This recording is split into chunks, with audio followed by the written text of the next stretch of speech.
set upon us, and there's Shedeur Sanders, who surprised Papa, making it in for the walk. Now, of course, with the Cleveland Browns. And Buck Buchanan will be handling the kickoff chores for Colorado. They won the toss and deferred. Arizona will receive. The third member of our broadcast team, Josh R. Sims, after trying to, do a little number helping out my partner physically prior to this game, is standing by. We'll hear from him momentarily. Javen Watley and Quincy Craig are back deep for Arizona in twin safety. Don't be surprised if we don't see the kitchen sink opened up tonight by Colorado in every phase of the game. They know what's at stake. They've got to have a November to remember to get to a bowl game again. This boot is a good one, and it will go through the end zone for a touchback. And out to the 25-yard line we go. And here is Josh R. Sims. Well, Timmy B, they say you practice how you play. That was not the case for this Colorado team last week, who after what they called a great week of practice, fell on the road as they fell flat against a very good Utah team.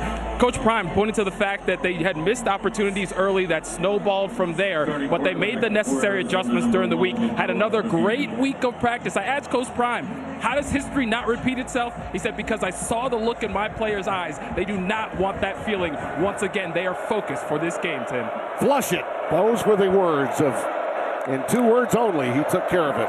Ismail Mahdi is in the backfield, and there goes Fafita running the football just as Devin suggested on the opening play.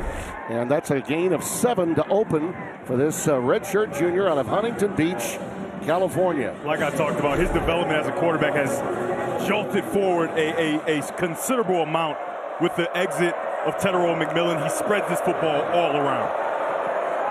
On a quick out, it is caught. That's Chris Hudson. And the young man they refer to as Hut out of Compton, California with the reception. Ivan Yates, the transfer from Furman, with the stop. This is just what you call a 9 stop, where you run that 9 route, a go route, and then you stop it at 9 yards. A perfect timing throw for Noah Fafita. First down from the 43 for Arizona. Trips to the bottom of your screen, little teacup. And out of that bubble screen look, Trey Spivey. He's a big game breaker. He has run for touchdown after touchdown, and he's going again. Trey Spivey, 57 yards.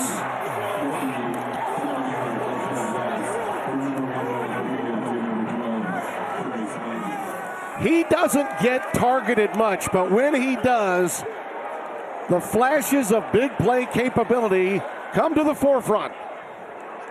He had a 70-yarder earlier. And the numbers are incredible for him. He has 6 touchdowns coming in on 11 touches. We'll make it 7 in 12 touches after that one.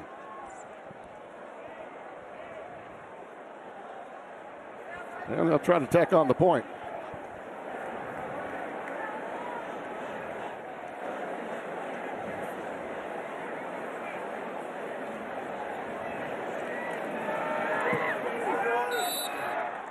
That didn't take long. Didn't take long at all. And Trey Spivey is the goods. I'm just telling you, when he touches the football, something special usually happens. And with not a lot of time off the clock, number 12 in that all-white takes it to the house.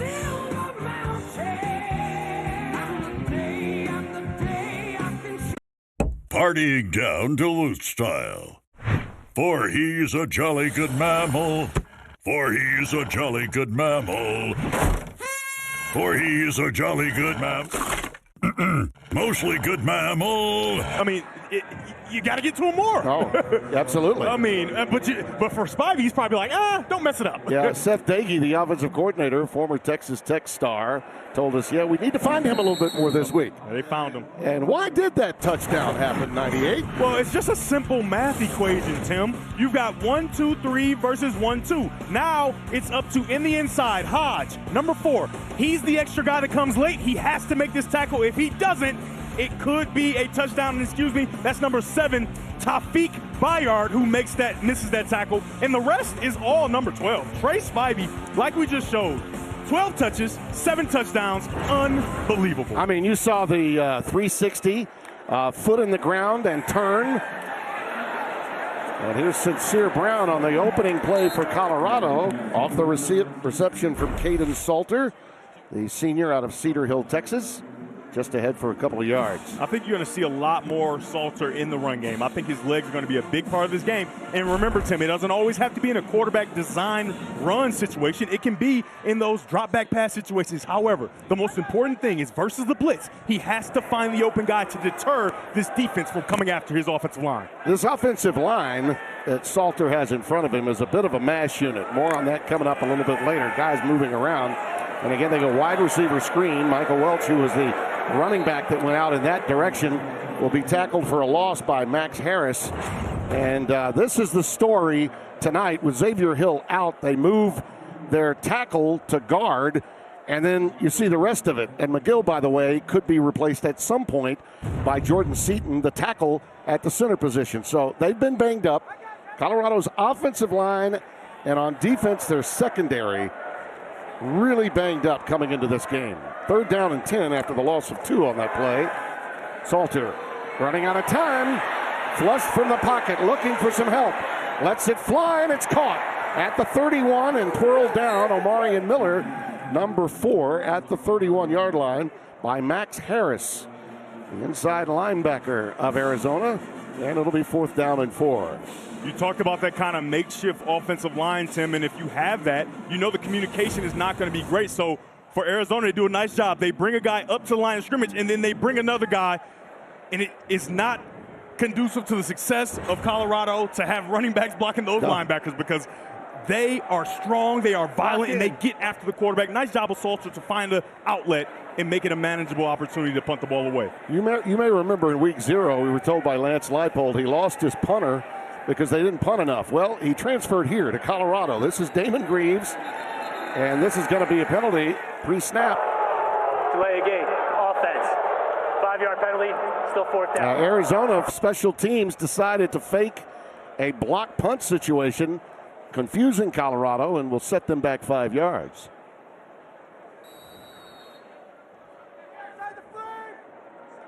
He may get quite a few opportunities to punt in tonight's game, but Leipold, I remember saying, wait a minute, Colorado didn't punt it very much last year either, did they?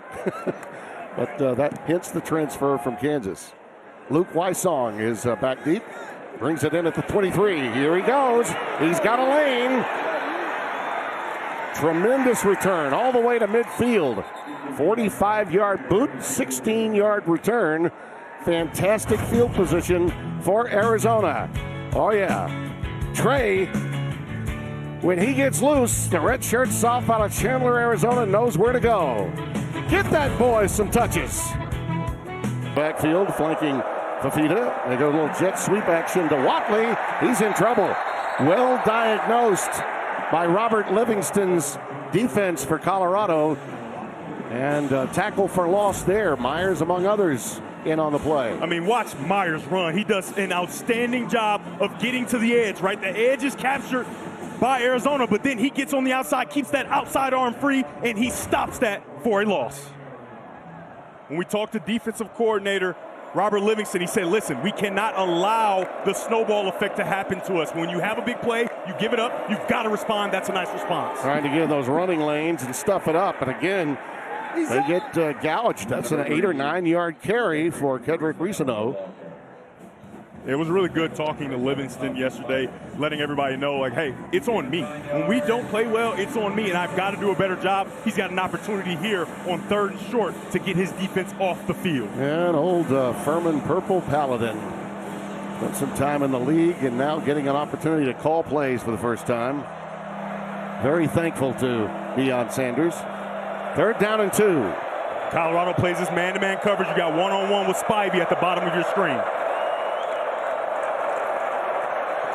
Fafita called his own number, but Sean Myers right there again. The grad student out of Dayton, Ohio. Didn't play a week ago. They missed him. Had a high of 6 tackles at Houston back on September the 12th. Really happy to have him back. Second play made by number 40. Myers. He does a nice job of getting under that offensive line and getting to Fifita. They want to lean on Fifita and allow him to try to pick up these first downs with his legs. Obviously, Myers knows that. 4th down and 4. 8 out of 12 on 4th down, 67% Arizona on the year. Hudson in motion. Fifita looking that way.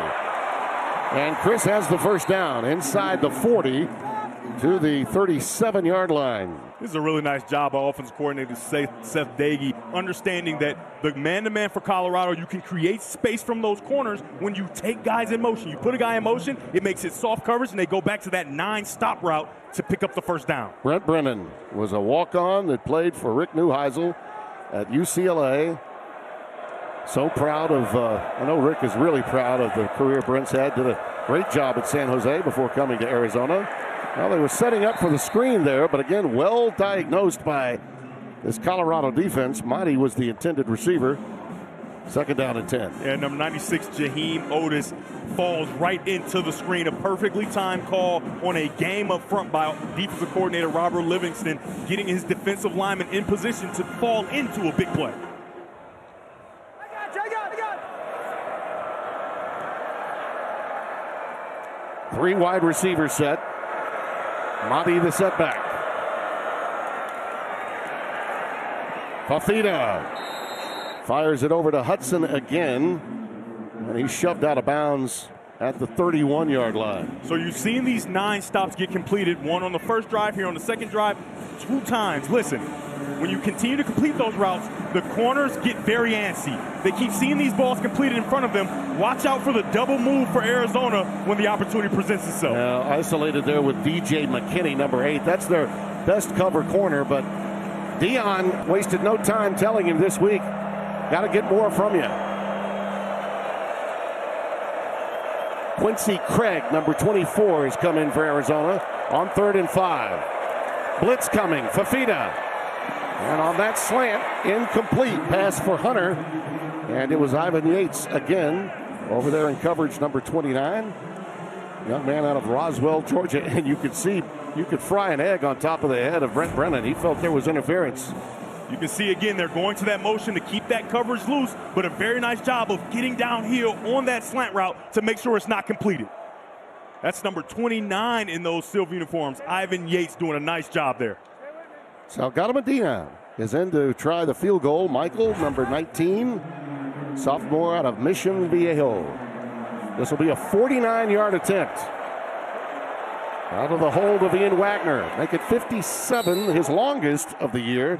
That one from 49, a piece of cake. And it's 10-0. Brent still wants to talk about the interference that, in his mind, went uncalled. Ooh, yeah, it's dynamite, my man. J.J. Walker back in the day. Bazooka. Dynamite. 75, they had that. How cool was it sitting there in that meeting with Deion Sanders, obviously, and then Ray Lewis adding in his 2 cents in a lot of different areas, talking more than just football, right? Yeah. We were talking life, and it was awesome. Absolutely. Warren Sapp is on this staff with Deion. Ray is, doing a lot of work with his foundation with mental health. But he's also considering getting into the coaching profession. Dallin Hayden gets ahead for about 3, maybe 4. We'll call it a 3-yard gain. Chase Kennedy, number 7, with the stop. As much as that's not a huge productive play on first down, you love a positive play and a positive run play because they've struggled in those guard positions, stopping the 3 techniques from getting across their face to create those negative plays. Looking long to a wide open Sincere Brown. Boy, he had him. Just overshot him. He needed a little bit more air underneath that one, did Salter. Boy, he was wide open. Yeah, he was. And the reason is you've got the corner. He's going to get his eyes inside. Once he sees this short route, he wants to get to it, and he allows for that wide receiver to run right past him. The safety doesn't get over the top. That's a miss from Salter. You have to hit those because you're not going to get them very often against this pass defense. Yeah, in the quarterback world, you'd call that a layup, right? It's open for you. And Salter in trouble now. Tries to let it go. That's a flea ball. It's a turnover. It's going to be ruled a turnover. Leroy Palu on top of the ball. Chase Kennedy knocked it loose, number 7. I mean, that's the definition, obviously, of a fumble. I mean, that defines it. Tim, this is a play you can't have from your veteran quarterback. You have to know that this play is dead. He's trying to get out. He's trying to get out. The ball is loose. The ball security is awful, and it's a huge turnover with your back against your own end zone. Outstanding play by number 7, Chase Kennedy. He just continues to relentlessly chase after that ball. And young defensive ends at home, when you see that ball loose, you attack the football after you secure the tackle. He does just that. And this Arizona defense, particularly at secondary, they pride themselves on turnovers. 14 forced turnovers. And they had only 16 all of a year ago. I mean, we've got an entire month of football left to play. And now they set up shop just outside the 10 at the 12. Fafita in the corner for Hudson. Touchdown.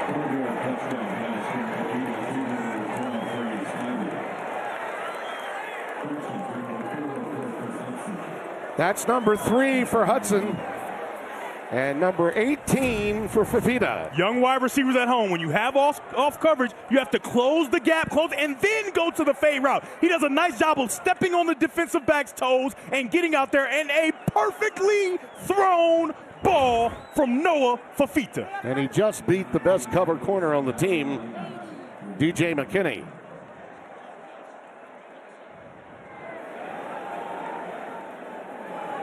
Salgado Medina in for the extra point. That was a tough snap, but it was held beautifully by Ian Wagner. And it's just like that, 17-0. Oh, that has been the story. Mr. Hyde showed up again. 17 love, the Wildcats out to a great start. I can guarantee you that's what he's telling you. Now, this young man's got plenty of talent, but he's really in a fishbowl for the very first time. Salter deciding to keep it, gets it out to the 30-yard line. Now think about it.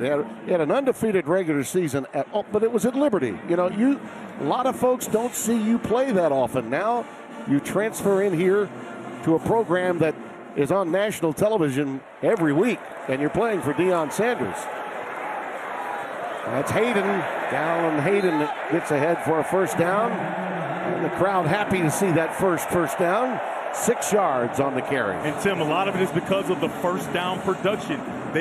Before that, they were 0 for 2. And you know, first down production, you've got to get at least 4 yards. That time, they get 5 on first down, sets up an easy down, and they pick up the first down on the ground. The veteran Pat Shurmur calling the plays for Deion Sanders. And here goes Salter again. One thing about Deion, we know this to be true, right? Max Harris making that stop after an 8-yard gain. He knows how to motivate, and this young man needs it. I mean, he needs it desperately. He knows what the numbers have been, the number of turnovers, coming off a really poor performance, 9 of 22, a season low, 37 yards, and an interception last week against Utah. On 2nd and 2, Draylon Miller, listed as a wide receiver, playing some running back, and behind the play, a couple of flags come down, so hold everything. Yeah, Marshall Faulk really loves this runner, but as a running back, he's going to learn. He created this holding penalty that they're about to call. His wide receiver had a perfect block. You got to go inside underneath his butt, but he doesn't and creates a hold. Holding. Offense number 8. 10-yard penalty. Still 2nd down. So you said he went underneath his posterior. Okay, I'll buy that. Right, so he should go underneath here, but he doesn't. He goes outside, and it creates the hold. You've got perfect position by number 8, Joseph Williams, but a running back, a seasoned running back would see that, cut up inside, and he could even have a bigger play. I've been doing this a lot of years. I'm not so sure I've heard underneath his butt. You got to go. You see the butt, right? You see the butt, you go that way. It's a beautiful thing. I get it. What? I do. What? His butt? Yeah. From the 39, 2nd down. Salter out to Hayden.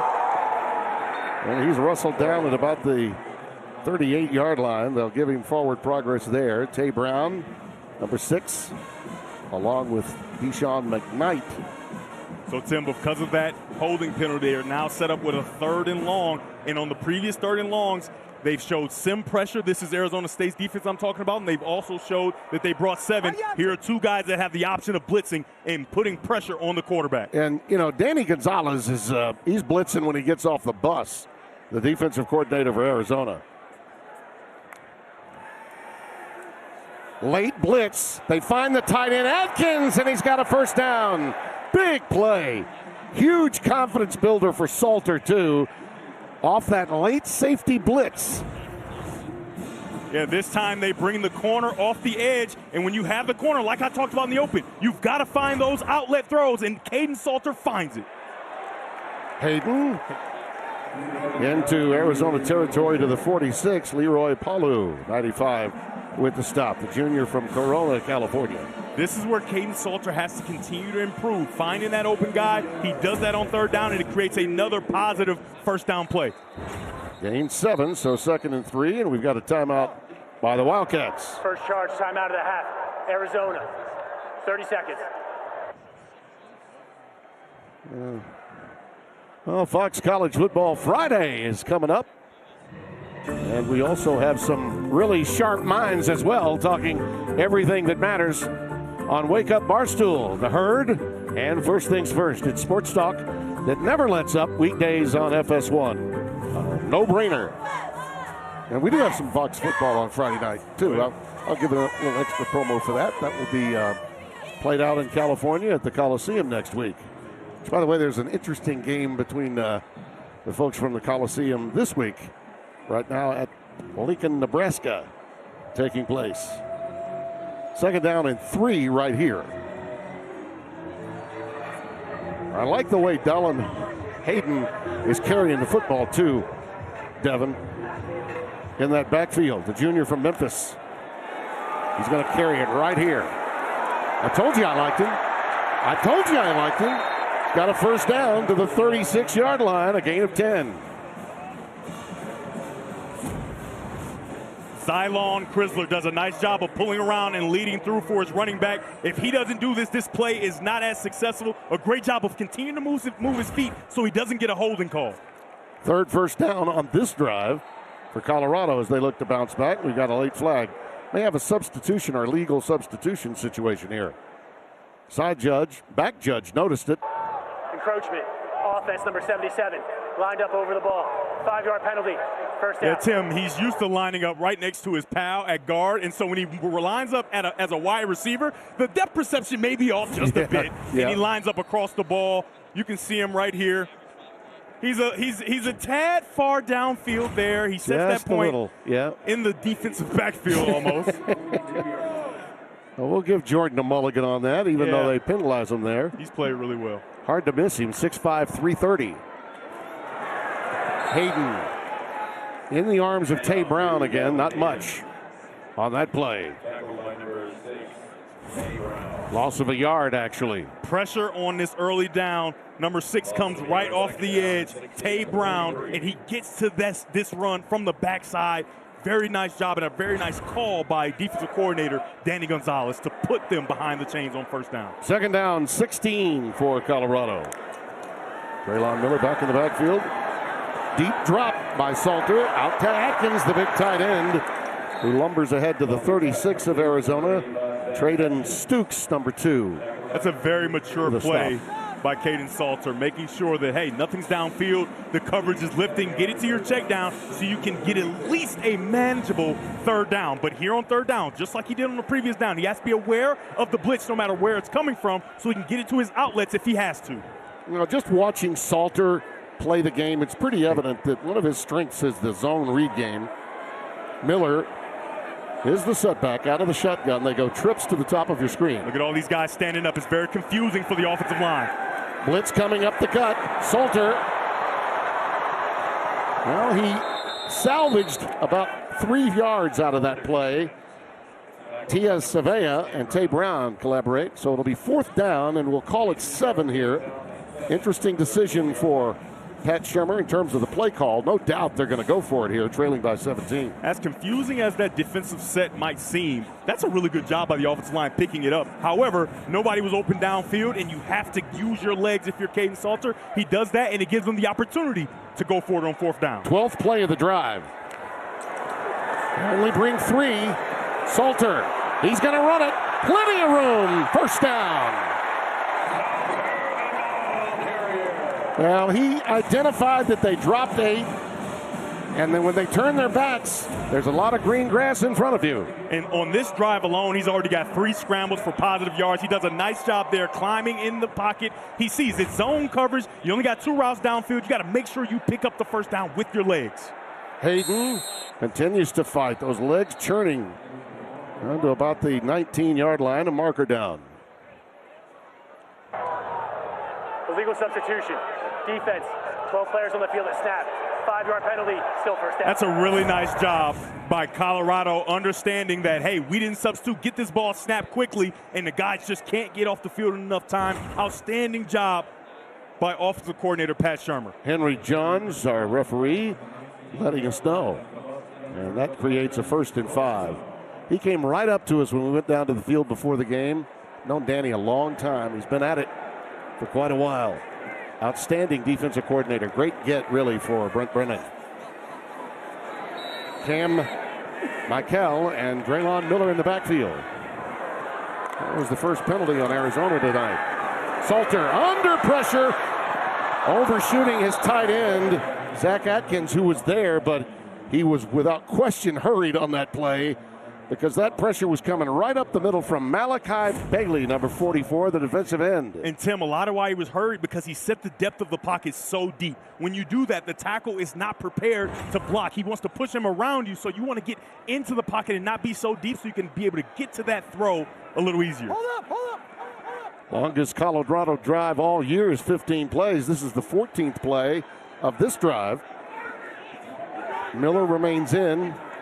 Look at these substitutions now. They've got to give them time to do it. Play clock is winding down.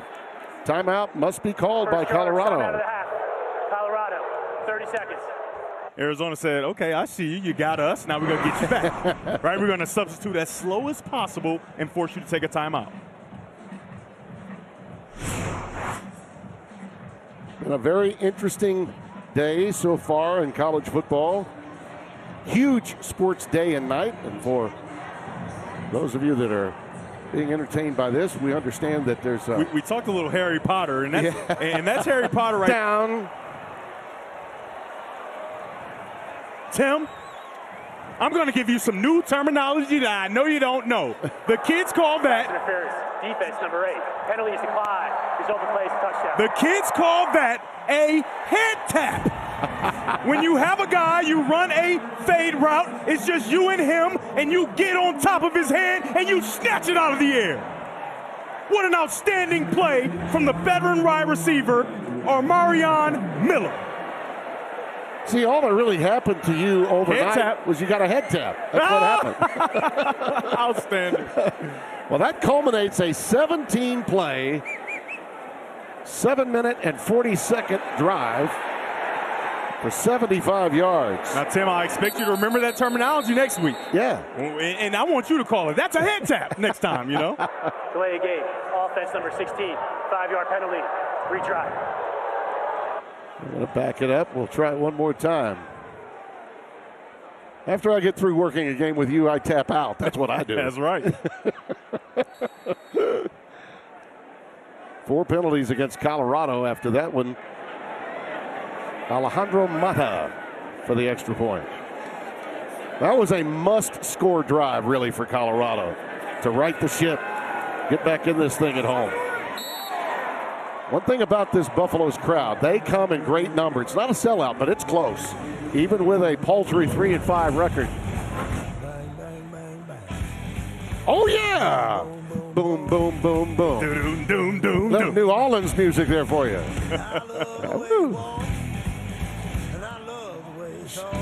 Shador says, let me find the old linemen, those big uglies.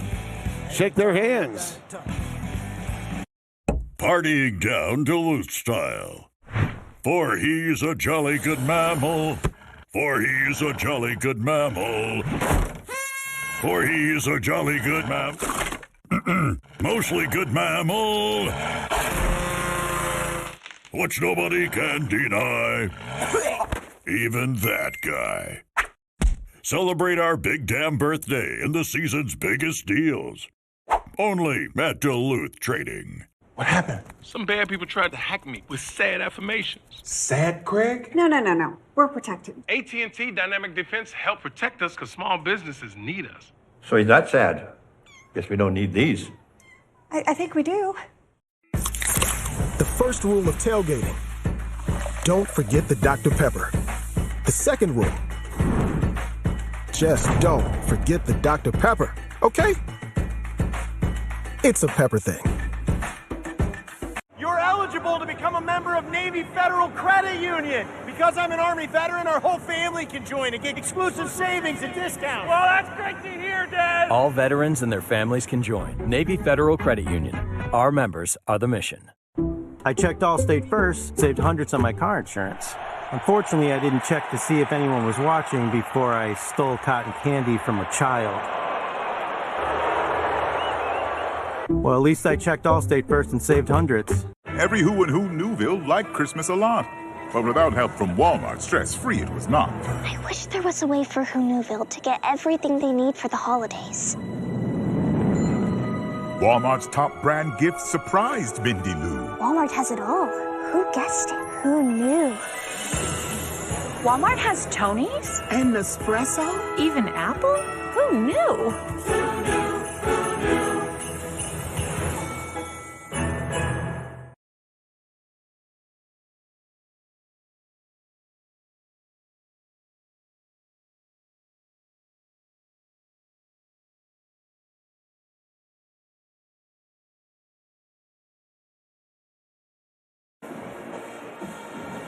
Miller on the receiving end of that touchdown.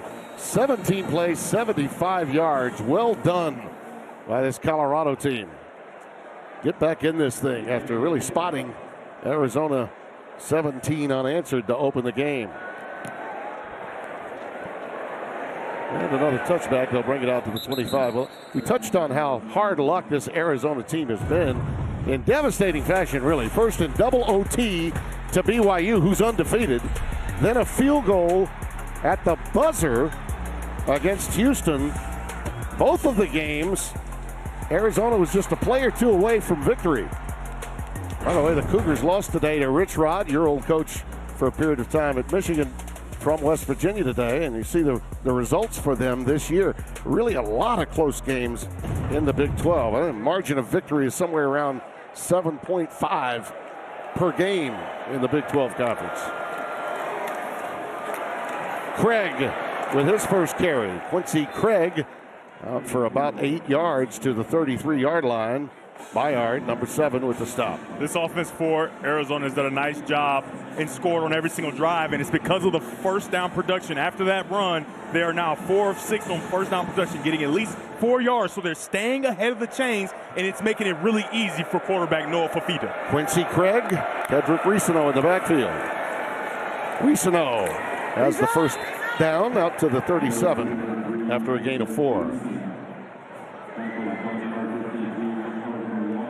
Arden Walker leading the charge that time, number 53. This Colorado defensive front is without Amari McNeil, one of their tackles. Take a look at this double team up to the second level, making sure they clear the way out for a first down gain. You just love the offensive linemen when they get into those deuce blocks, those double teams to the second level, and move the defensive linemen for their running back. First and 10 for Noah Fafita. Quick hitch. Out to Richardson. Gio Richardson shoved out quickly. Not much on that gain. Ahead to the 40-yard line. Preston Hodge knocked him out after a gain of 3.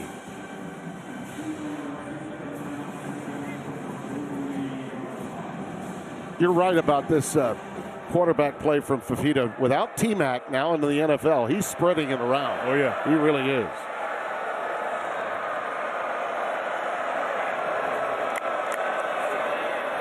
Blitz coming, but it's picked up. Over the middle on a deep cross, and it breaks wide open.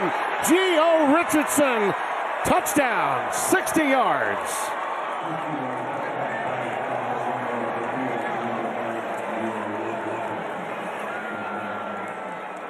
I mean, you just talked about it, Tim. You have no idea where this ball is going to go because he's playing the quarterback position at a high level.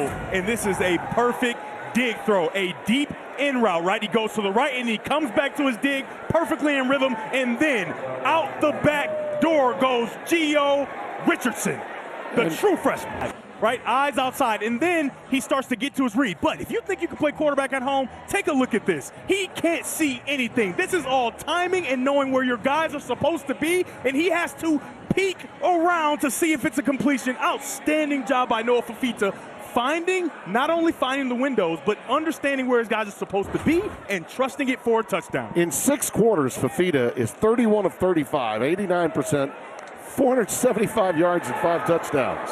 Here's Salter rolling out, and he's got a man deep. He's got it. It's Sincere, and sincerely a touchdown. Flag down, however, back at the line of scrimmage. Did he go beyond the line of scrimmage when he threw it? Or it could be a hold. We'll see. Boy, oh boy. That was a huge play. They're going to discuss this. There may be some conversation about picking it up.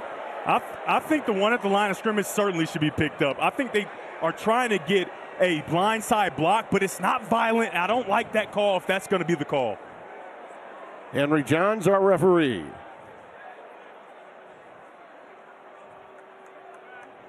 There were 2 fouls on the play, both committed by the offense. One was a live ball, one was a dead ball. Nelson, receiver downfield. Number 4, the offense, a 5-yard penalty. After the play was over, unsportsmanlike conduct. Number 59 in the offense for brandishing a weapon. 15-yard, half the distance to the goal. Did he say? Still be first down. That's number 59's first unsportsmanlike of the game. Yeah, I think he says he simulated brandishing a weapon, right, where you go with the guns because okay. Yeah, he does have a weapon on his left hand there. Yeah.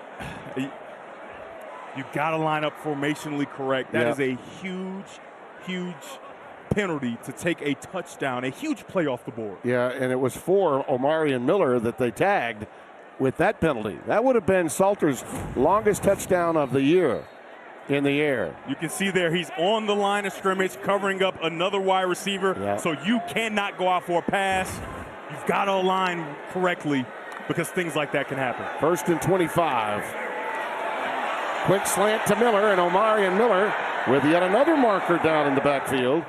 Gets it out beyond the 25 to the 27. They're going to get a hold on number 8, Joseph Williams, and I don't like this call. He's in position, and then when he's trying, the defender tries to throw him off, he lets go. Holding, offense number 8, half distance to the goal, still first down. And Tim, I retract my previous statement. He did not let go in nearly enough time. I think this is a really good call by the referees. Yeah, I see Take what a look you're here. talking He's about. in good position, Williams. but there he holds on there. That's a hold, and that's why that play was able to be made. And by the way, there was a little return to sender hole, too, by Johnson. And I'm going to be completely honest, Tim. If he doesn't throw his hands up, the referee threw it from way down the field. He may not get caught. Look at the disparity in penalties. 7 for 50 versus 1 for 5 yards. Hayden's in the backfield. They have to get all the way up to the 35-yard line. I mean, you talk about taking the air out of the building. I mean, just a huge play. And obviously the penalty for the illegal formation, illegal guy downfield, but then you get that extra penalty on top.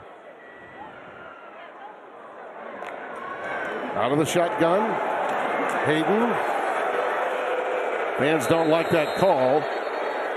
They're letting the Colorado staff know about it. They're just trying to give the young man some room with which to operate. He's already turned it down, turned it over inside his 10-yard line, so they're being careful with him. It's him, and let me defend this offensive staff. You don't want to drop your quarterback back and allow these exotic blitzes to go and create a sack fumble in your own end zone. You want to create as much space as you can here so that you can punt this football away.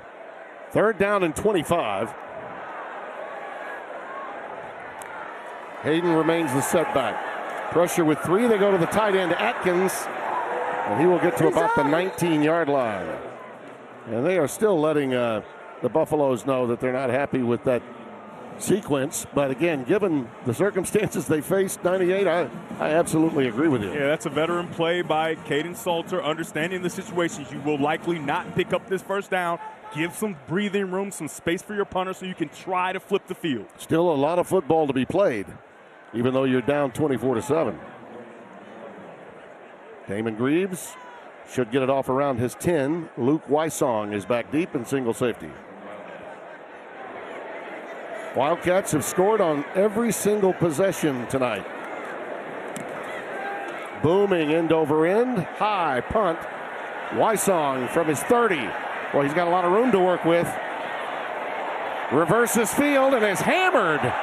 And on a marker comes down late again. Dumped on a beautiful special teams play by Caleb Mathis. Number 13. And let's check the flag. It might add some damage to this if it's a penalty on Arizona. Yeah, it's a tussle going on by number 8, Joseph Williams, and a defender for Arizona. During the return, holding. Return team number 12. 10-yard penalty. First down. And Tim, this is a really nice job by Joseph Williams, because if he doesn't continue to fight the way he does, it happens right here. If he doesn't continue to fight and basically suplex this Arizona defender, they may not call this. This is a nice job, because you can clearly see with that it's a hold. And for people at home who are Arizona fans saying, well, why isn't it a penalty on Joseph? Well, the reason it's not, because if you're a defender, you can grab and pull and tug and throw people all over the place if you want to. Well, Genesis Smith, number 12, was the young man that was guilty of the penalty. But Williams originally thought that was on him. He was concerned that penalty was going to be called on him. That flipped the field big time after that punt and the penalty. Motti is in the backfield. He'll carry it out. Ball's on the ground. Still on the ground. Colorado had 2 opportunities to get it, but I believe Arizona may have won the day. It's Barmore, Cameron Barmore, number 80. Got that one off his own player, but just in trying to pick it up. They should have just fallen on top of it here. Yeah, you have to come up with these opportunities. You said it right. 3 players for Colorado had an opportunity, and they just can't come away with it. Now you have to think, cross-check and all call. This ball may go down the field for a big play. Yeah, not the time for a scoop and score opportunity. Just fall on top of it. 2nd and 4. Rollout action, Fafita. That's intercepted at the 40 of Colorado. Ivan Yates. The transfer from Furman with a pilfer.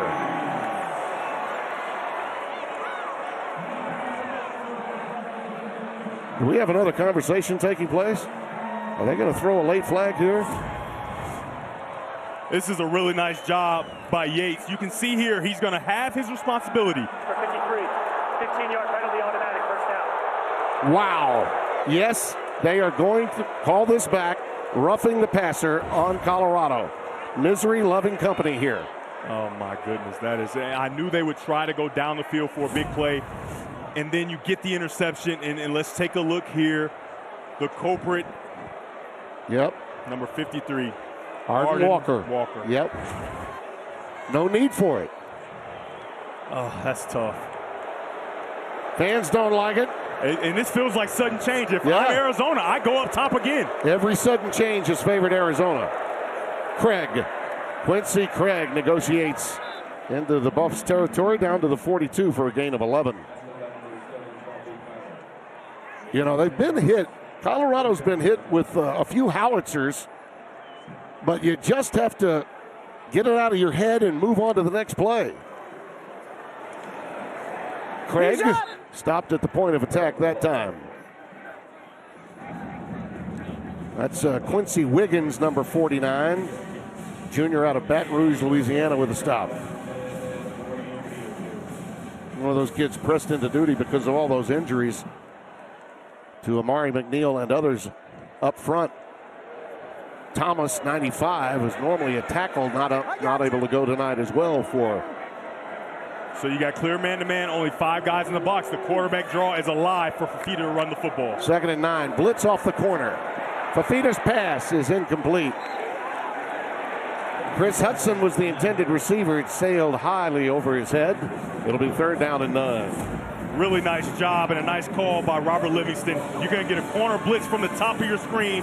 Number 4, Preston Hodge gets to the quarterback and forces this errant throw. A perfect call on 2nd down to keep this a 3rd and long. 8 and change remaining in the opening half. Arizona trying to put their foot on the jugular. They're showing 0 coverage. You see all these guys at the line of scrimmage. You got big space in the middle of the field if you're Noah Fifita. He throws underneath. It's tipped and incomplete. That's a huge stop for Colorado. Given the circumstances they faced, a missed opportunity at 2 different turnover opportunities. Yeah, if Fifita recognized all those guys, you would love to get to a route that gets to that open space versus 0 coverage. And when I say 0 coverage, I mean that there's nobody in the back end. They're blitzing too many guys you can block. He just tries to get it out early there, but a great stop by the defense of Colorado. Gio Richardson was nursing a injured finger, it appeared, after that play. Lobson to punt it away. And it's going to drop inside the 5, and they try to stop it. I don't think they did. Yeah, he jumped from in the end zone. Yeah, he jumped from in the end zone, so it's a touchback. That's what the flag was all about, just to point that out. He dropped the flag to make him aware.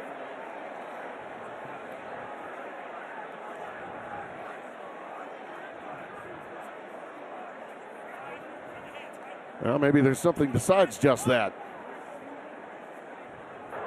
Number 25 of the offense went out of bounds and came back in. First to touch the ball. It's a 5-yard penalty from the touchback spot. 1st down. Well, so they'll pick Immediate up. timeout. They'll pick up an extra 5 yards. Had a lot of stoppages. Understandable stoppages, but a lot of them. These eyes. These eyes. These eyes make a statement. They take it all in. These eyes I got from my mom. Which I got from my mom. Which I got from my mom. They help me begin. He can run if he wants, and he does. Pat Shurmur said they were a little hesitant at first about utilizing Salter's ability to run, but now hey, season's on the line. You're 3-5, and you got the rest of November to have a bowl season, which coming off 9-3 is exactly what Deion Sanders believes they deserve and need. So he's going to tuck it and run it a little bit more. Shallow cross to Miller. And Draylon stopped by Tay Brown. A look at that previous play. Yeah, you've seen the edge get captured by Salter on a back-to-back plays, and it's because the edge protector goes underneath, right? When you go inside, if you're Chase Kennedy, there's space, and then your secondary player, Tay Brown, also goes inside. There's no edge to the defense. A great recognition by Kaidon Salter. 2nd down and 7.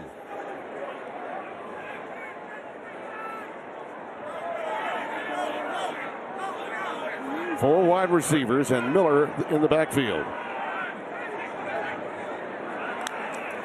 Out of the shotgun, jailbreak pressure, it's picked off, and it will be a pick 6 for Dalton Johnson. Wow, they got him at the 5. That was great defensive work. Wow, I thought no way they're going to catch up, but they did. That's just a tremendous play by Colorado to stop him short of the end zone. Yeah, and Salter has something here. Salter he stares him down the entire way, sure and then he throws the ball behind. On these short routes with the defense flat-footed, you cannot be inaccurate. He throws it behind, and a great break by Johnson, and he's going to hear about it on the sideline. Yeah. Why didn't you get in the end zone? Yeah. He slowed up, waited to make a cut, and if he just goes straight ahead, it's a touchdown. Yep. And that enabled Salter the opportunity to go back and save the play. Yeah, when you get and that not let him interception, in. You got to put your head down and sprint to the end zone as fast as you can. I had him in there. I apologize. No way that Salter should have been able to get him. Bottom of your screen, you got one-on-one coverage. There it is. Pressure, and they got to him. Well, the Buffs defense has really got to stiffen now. 5.5 left in the first half. They're already down by 17.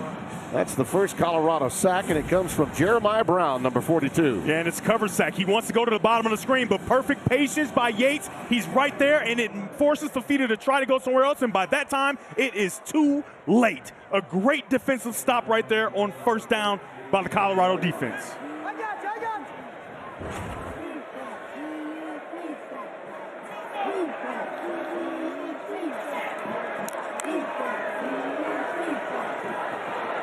Watley all the way to the pylon. They have not signaled touchdown yet. I think they're going to say he touched. Oh, he did. Touchdown signal was given. When I said pylon, that meant it was in. I didn't see the arms go up, but it did. They have an edge protector at the top of your screen, but he's flat-footed. And when you're flat-footed, you are not able to get a jet sweep. Oh, yeah. He got there. And it looks like he's definitely in the end zone there. His foot touches the out-of-bounds line, but it looks like the ball is already over the pond line, which ends the play. They're going to look at it, but I think you're right, Devin. The ruling on the field of a touchdown is under further review. It is where the ball is located, and the ball was crossing the plane. Our replay official is Thomas Considine. Keep your eyes on the football. Where's the football in relation to the pylon? You can see there, it's at the pylon. All it has to do is barely touch the white. And there's not enough evidence, if it didn't, to overturn this call. I think they're going to stay with the call on the field. First rushing touchdown for Watley if it holds up. He has 3 receiving TDs. Just a disastrous first half for Deion Sanders. So for Robert Livingston, he has this defense in position. Number 53, Arden Walker, is in position on the edge to stop this play. However, when you get that jet sweep running as fast as it can, you're just not able to stop it. He's going to be right here. He's in perfect position, but he's standing square. And because of the threat of Fifita, he can't just chase the runner, and it's too late by the time he realizes it. And I think this is going to stand as a touchdown.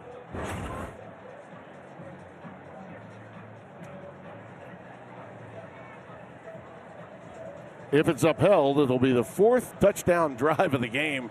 It's been under 2 minutes for Arizona. They've scored in bunches, and they've scored quickly. And it's been a lot of assistance from Colorado. Yeah. Kind of shooting themselves in the foot and putting this game out in front of them. And I don't think it has to be that way. Steve Strimling is back in our studios in Los Angeles, and he's going to weigh in.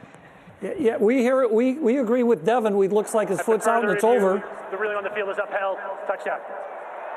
That was good. Steve. So it was good conversation that the foot did hit out of bounds, and the ball just has to be breaking that goal line, and that's what it appeared it was, and that's how they ruled it.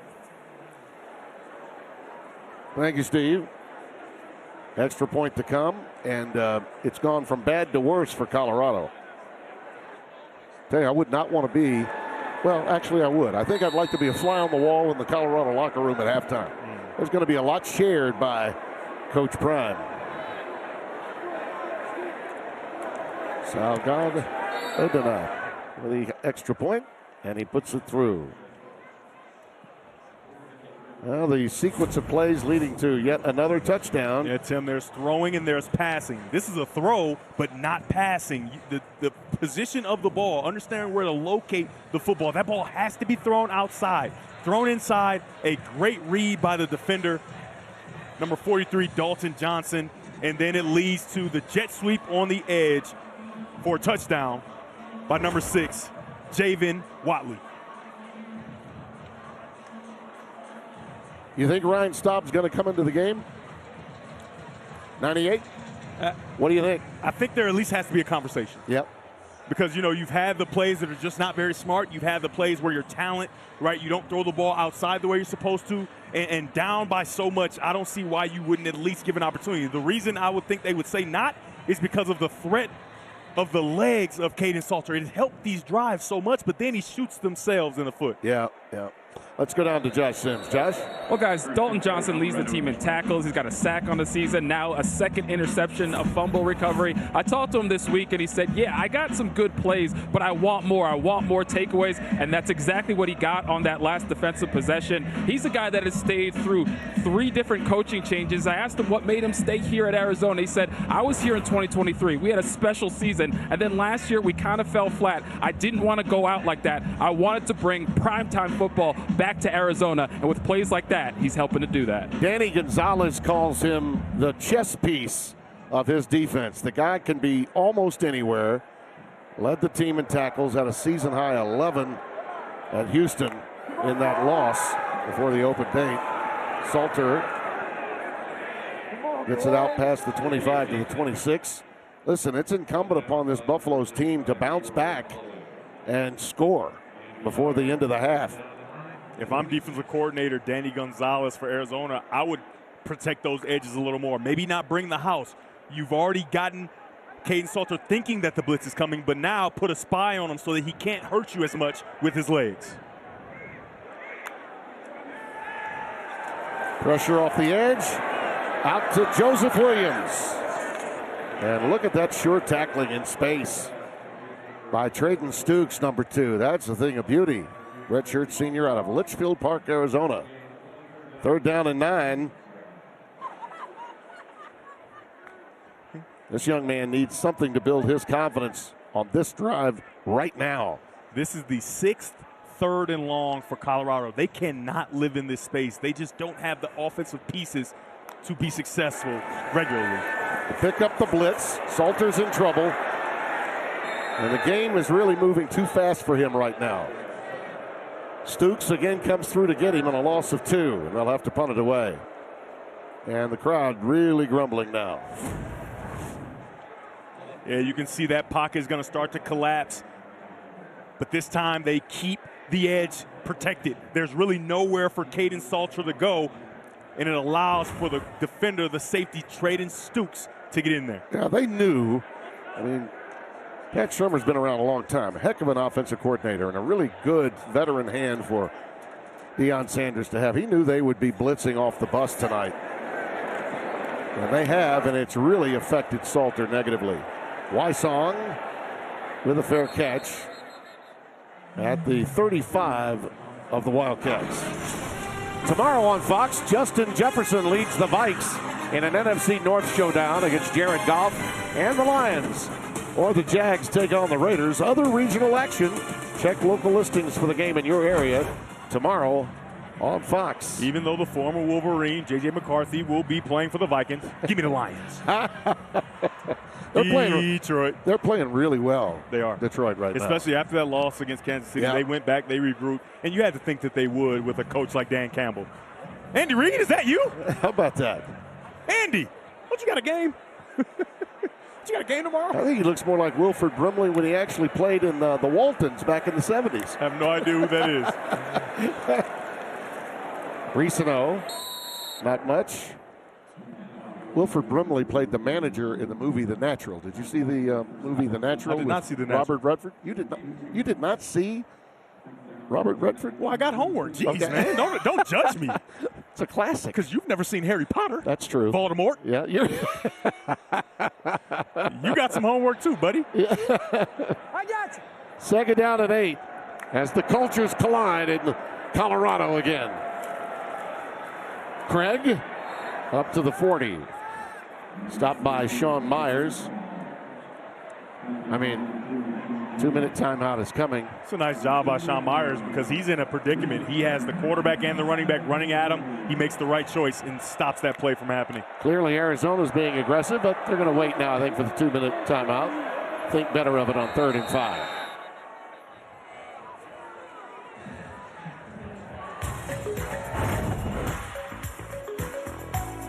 Buffaloes stumbling out of the gates, and it's turning not only into a cool summer, but a cold, cold night for the home team.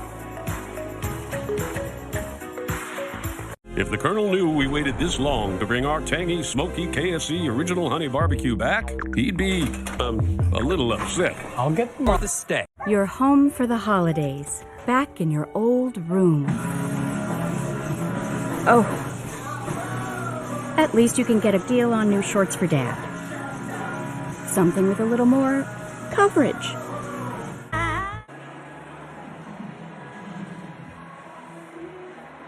Two minutes left, and Staub has been warming up along that sideline, wondering if they get the ball back. Right now it belongs to Fifita, and he's been dynamite tonight. 7 of 11, 156 yards, 3 touchdowns. You got man-to-man coverage across the board, so you can get to the middle like I spoke about earlier. Pressure coming out to Craig. Quincy Craig with a first down to midfield. And the drive remains alive for Arizona. I mean, if you're facing a 31-point deficit at the break, that's a lot different from 24. That's a big difference. And I'm beginning to see some shoulders beginning to slump on the Colorado defense. Not a good sign. Arizona is smelling it right now. Going for the jugular, as I said a moment ago. Look at those legs churning for Quincy Craig. Gets it to the 46-yard line, a gain of 4. Brown, 42 with the stop. Followed prime time from Jackson State. Brent Brennan began as a walk-on at UCLA. Got some playing time in the Rose Bowl. Rick Neuheisel, a mentor of his, someone that remains very close to him. Fifita running out of time. Now looking for some help in the passing game, and look at this! It's Spivey again. He almost bailed him out. They're going to rule him out of bounds. And it's incomplete, but boy, oh boy, that I'm thinking, wait a minute. He sees number 12 breaking towards the sideline. And Tim Spivey said, hold on, I'm going to go out of bounds. I can't catch this. No. I can't mess up my percentage. Absolutely not. Obviously, that's a joke, and he would have loved to catch that. But a great job by Fifita, buying time and getting that ball deep down the field with an opportunity for Spivey to make the play. Yeah, he gave up on the run and started backing up because he knew Spivey was going to find a way to get open. 3rd down and 6. Jailbreak from Colorado. Man coverage, pass caught. It's Chris Hunter. And it's another first down inside the 35 to the 34. Gain of 12. You just got to love the wide receivers and how they push the depth of their route, force the hips of the defender to turn, and then they come back to the ball, and the passing of Fifita has been on target. The thing about Fifita that you have to marvel at is his ability to get deep. He goes way far. I mean, it's been a while since I've seen a quarterback get that deep in his drops. Yeah, and it's so smart, and his offensive line understands it because at his size, it's just hard to see. But the further you back up, it's like he's playing 7-on-7 with no offensive lineman, and his ability to run and create, it puts him in a really positive position. It does. Usually you don't want to get so deep in your drop, but when your offensive line understands that, they can run those guys by you. 5 wide receiver set. They go empty on 2nd and 10. And we've got a whistle prior to the snap. Looks like a timeout was called by Colorado. Second charge, timeout of the half. Colorado, 30 seconds. All right, let's find out from Sarge what's coming up at halftime. Hey, coming up on the State Farm halftime, Georgia gets all they can handle from Florida. A pair of top 10 teams go down, and who will be number 1 in the first playoff rankings next week is up for grabs. Is it Indiana? Is it Ohio State? Who could it be, Timmy B and Devin? See you at the half. Oh, it's going to be Indiana, Sarge. You can bank on it. Curt Cignetti's team will be number 1 in the playoff rankings, and the reason is the teams they have beaten to this point to be undefeated versus who Ohio State has beaten. And that victory on the road at Oregon, it was huge in terms of strength of schedule in those victories for Cignetti. And the reason Indiana's so good is because they got a good quarterback. And we've got one here in this game. Noah Fifita has been exceptional tonight, and he has an opportunity to go put more points on the board before the half. By the way, Fernando Mendoza threw a pick on his first pass today. It led only to a field goal for Maryland, so the defense bailed him out. They went on to blow him out in College Park. I'm sure they'll be talking about that. Second charge, timeout of the half. Arizona, 30 seconds.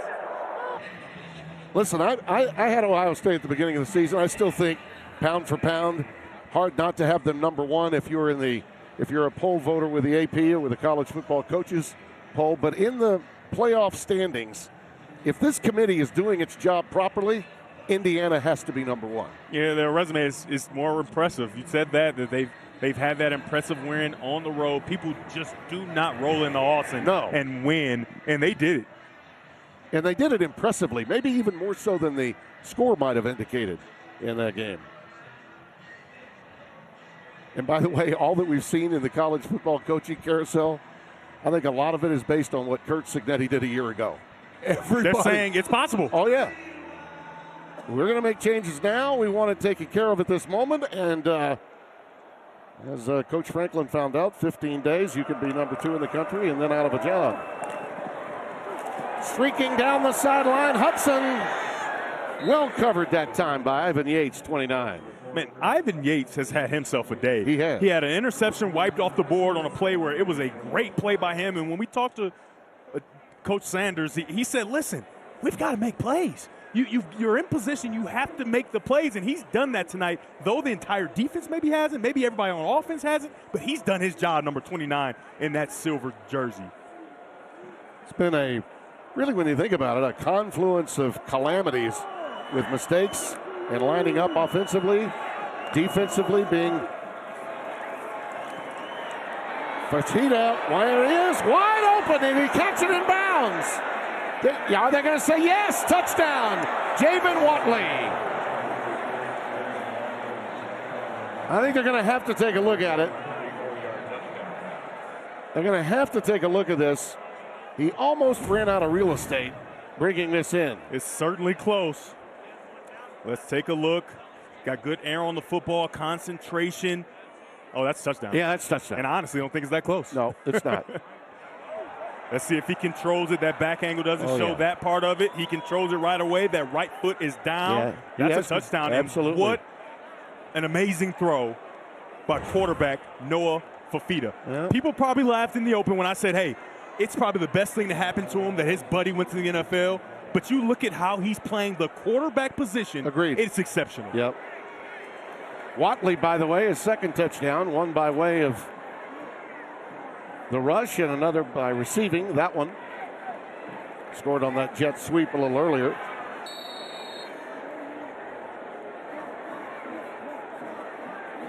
Fourth touchdown today for Fifita.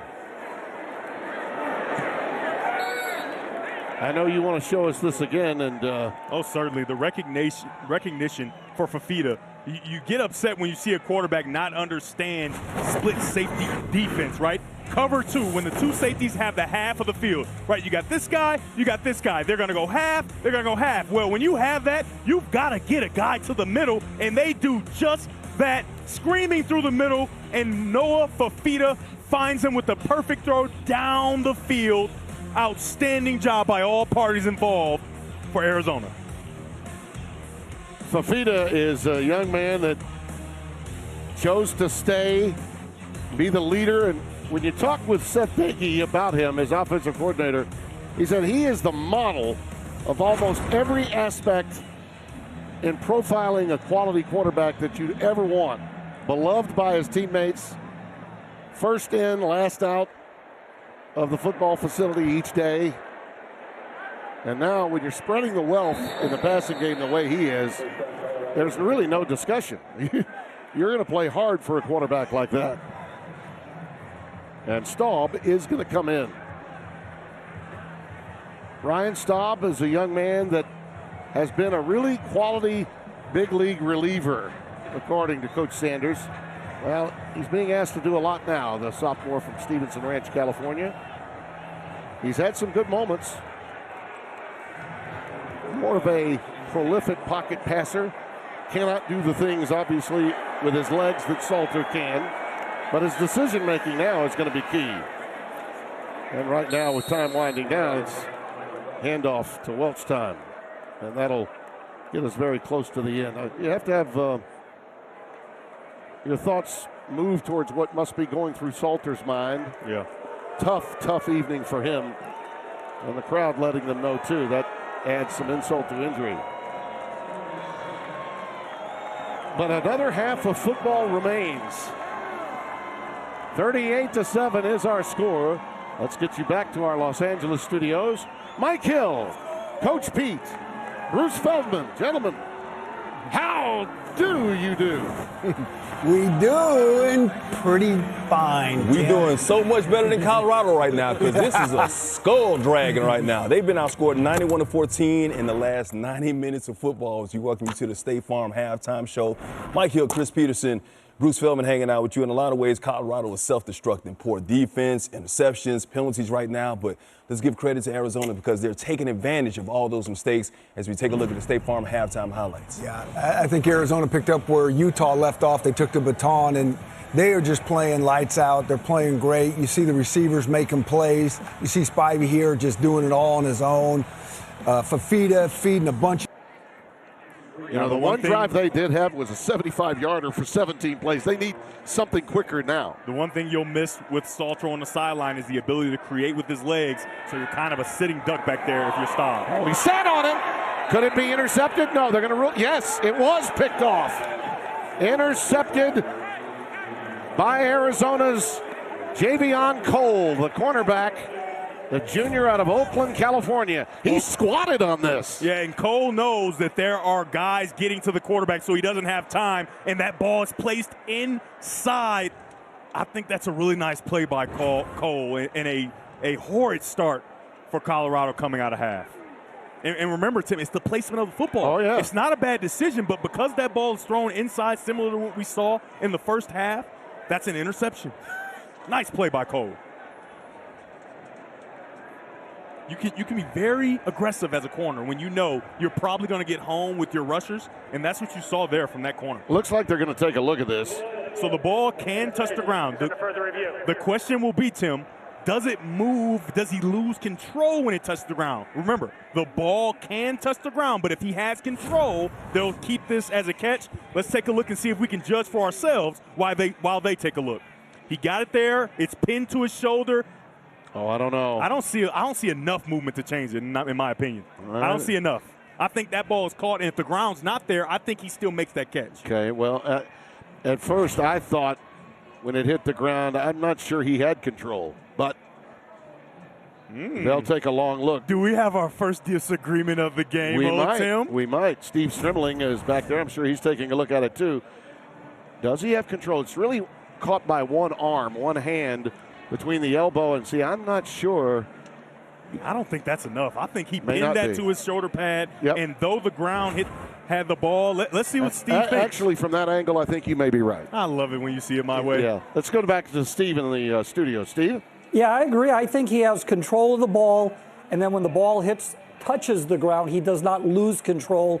He remains in control of the ball. I think we have an interception, and the call should be upheld. Yeah. Now, Steve, this is scary because when we all get on the same page. After further review, the ruling on the field is upheld. First down, Arizona. Look at us. You gotta love when teamwork works. It does. And by the way, you notice that I was able to be coerced into thinking after I saw the next angle. I was right there with you. And I want to say, you're welcome.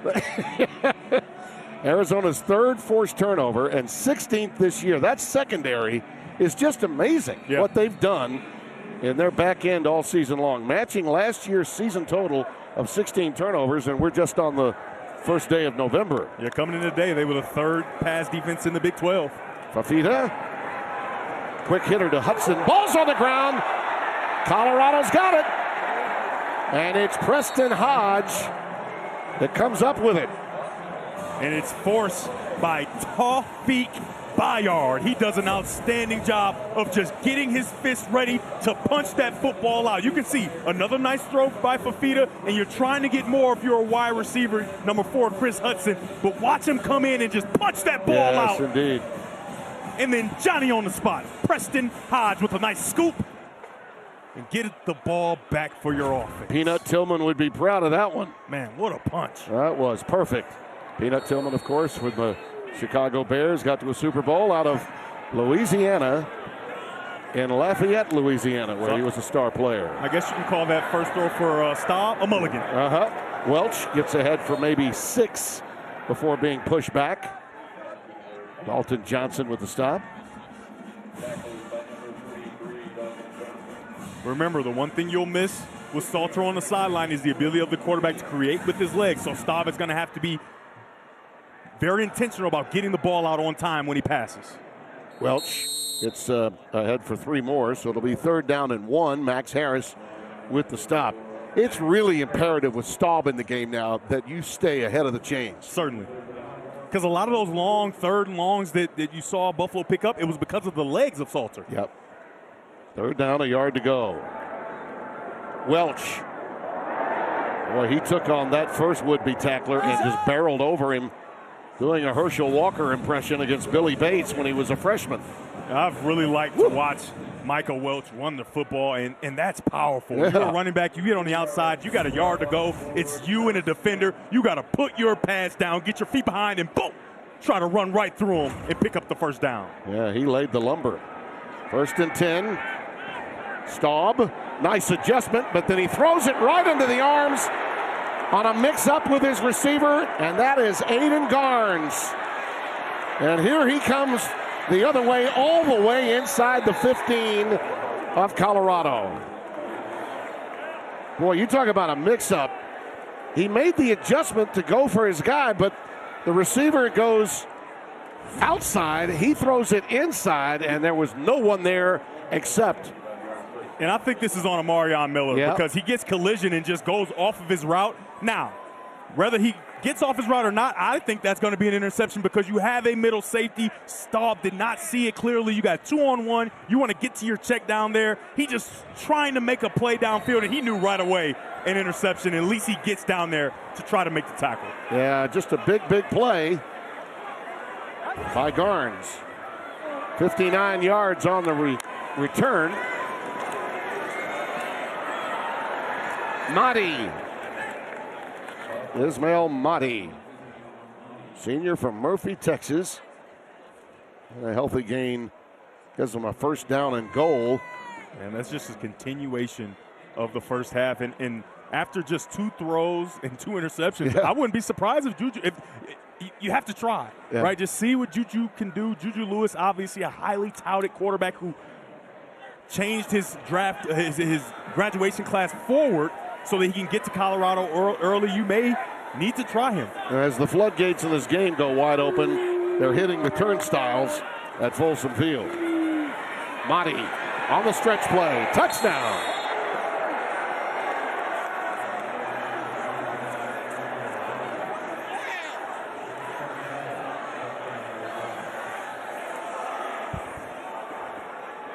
Now you watch this play. This looks like it might have been a hold. Yeah, put your eyes there.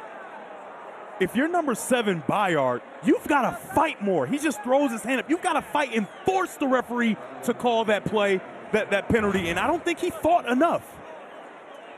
Well, the side judge was right there. Yeah, and I'm telling you, he's waiting for him to fight. I need you to prove to me that this is a hold, and I don't think he did a good enough job. Well, their 6th touchdown and less than 2. The ball. Noah Fafita is playing an absolute gem of a game so far. And I asked him what he wants to see here in the second half. He said, look, we're not here to play around. I want to see my guys impose their will in the second half. I want to see how they respond out of the locker room. Well, all they did is get 2 picks. So I'd imagine he's pretty happy with what he's seen so far. Indeed. And Josh, what you told us at halftime that Deion said about Julian Lewis, well, it's come to fruition. The youngster, the 4-star, highly celebrated freshman in the game. That pass, after some pressure for Welch, falls incomplete. It'll be 2nd down and 10. This is a young man from Carrollton, Georgia, you know all about. And the expectations are great, but to this point, right, they've tried to bring him along slowly. Yeah, of course. He's a Elite 11 kid, a guy who, like I said, reclassed forward to go to college early, so he's a young player, but he has real talent. Well, for him, the future is now. Michael Welch stopped behind the line of scrimmage, it appeared that time. And so here's his first 3rd down and long opportunity, so you expect this ball is going to be put in the air. And the one thing that he does really well, he's got elite passing ability. He's a elite passer. However, this is a big stage. He's only thrown 4 passes before that first pass to this point in the season. He's been waiting for this opportunity. It's in front of him now. And he takes off. And what crowd is still here is enjoying it. And he can run! Yes, imagine that. That is not what he does best. That is not his superpower. However, you love to see a young player come in and get the opportunity. Nobody's open downfield, and he starts to create a first down on third down. 15 big yards. And the ball now at the 39. Draylon Miller remains the setback. The tight end, Atkins, is in the slot, and they give it to Miller. A couple, and that's it. Tim, I think this is a real opportunity for Julian Juju Lewis to take this quarterback position, right? Two quarterbacks have had their opportunity in this game. They have performed less than desirably. If you come out, give a spark, because you know this Arizona defense is going to continue to play. If he gives a spark and shows some real promise, they can move forward with him for the rest of the season. Yeah, well, listen, at 3-5, you're thinking, well, we have a good chance to make the postseason. If you fall to 3-6, he performs well right now. And here's one for Miller. Omarion Miller, he'll take it away with a marker down and a touchdown.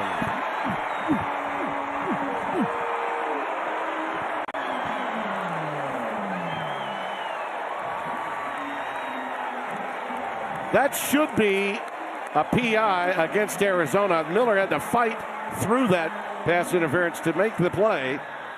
That's my guess, but we'll hold on and see. Pass interference. Defense number 25. Penalty is declined. Result plays a touchdown. Yeah, Michael Dansby, the guilty party. Omarion Miller has not had his best night, and he's really a four-star talent on the receiving end here. He makes the touchdown catch. Hey, Tim, you remember that one thing I had said about his elite passing ability? Yes. Take a look at him just drop it in the bucket, and a nice job of Omarion Miller continuing to fight, fingertip catch, and then he just trucks his way into the end zone. I'm just telling you, Tim, I've been a young player to come into a football game. It is difficult. That is a great job by Julian Lewis. Third longest Colorado play this year. Juju, the ones that are still here. Well, Fox Sports proudly salutes our nation's veterans and the organizations that they serve every day. Our veterans deserve to live with dignity and independence, not on the streets. That is why we are making camo our cause this Veterans Day in support of the Honor U.S. Vets campaign. To donate and learn how you can help end veteran homelessness, visit go.fox/US Vets. Ismail Mahdi is in the backfield alongside Noah Fafita, who's put on a show tonight. And this one pops wide open.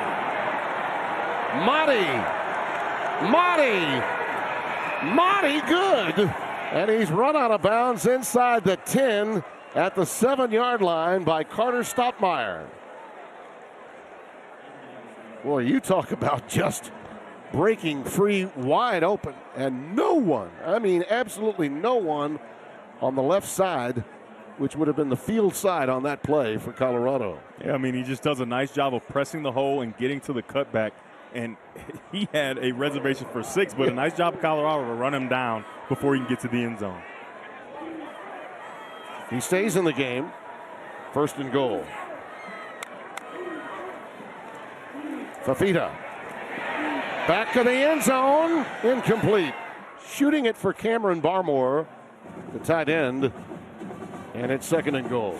Tim, that's a good miss, and it's the first miss we've really seen truly from Fafita. Most of his incompletions have been throwaways, but that's a good miss because you've got really tight coverage from Colorado. You don't want to try to put that in position to get intercepted. You want to try to layer it over the top, not a lot of space, and it's basically a throwaway. Yeah, you got to be convinced, if you weren't before, that this Arizona team is a lot better than their 4-4 record. Oh, certainly. I mean, no question about it. Lost a couple of heartbreakers, their most recent games before the open day. Risano, look at those legs churning. That'll be about a half-yard shy of the end zone in line. Kedrick Risano, 2nd on the Wildcats in carries. He had just under 360 yards on the ground last year. Really more of a special teams guy, but boy, oh boy, he's been heard from some this season. Tied with the team lead in 3 rushing touchdowns coming into tonight's game. Arizona's checked in. A big fullback Caden, in the middle. Yeah, Caden Luke, number 30. And he'll lead the way, and it's a touchdown for Risano.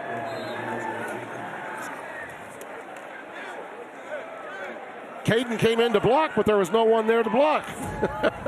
he just provided a convoy here. Just follow the fullback. Follow the fullback. It's going to take you exactly where that ball is going to go, and it's an easy walk-in touchdown. Well, he actually did get a block, but it was about 3 yards into the end zone. Yeah, the play was essentially over. Anytime you got a neck roll, you can't go out there and not block somebody, no matter what's going on. So Gadamanadina with the extra point.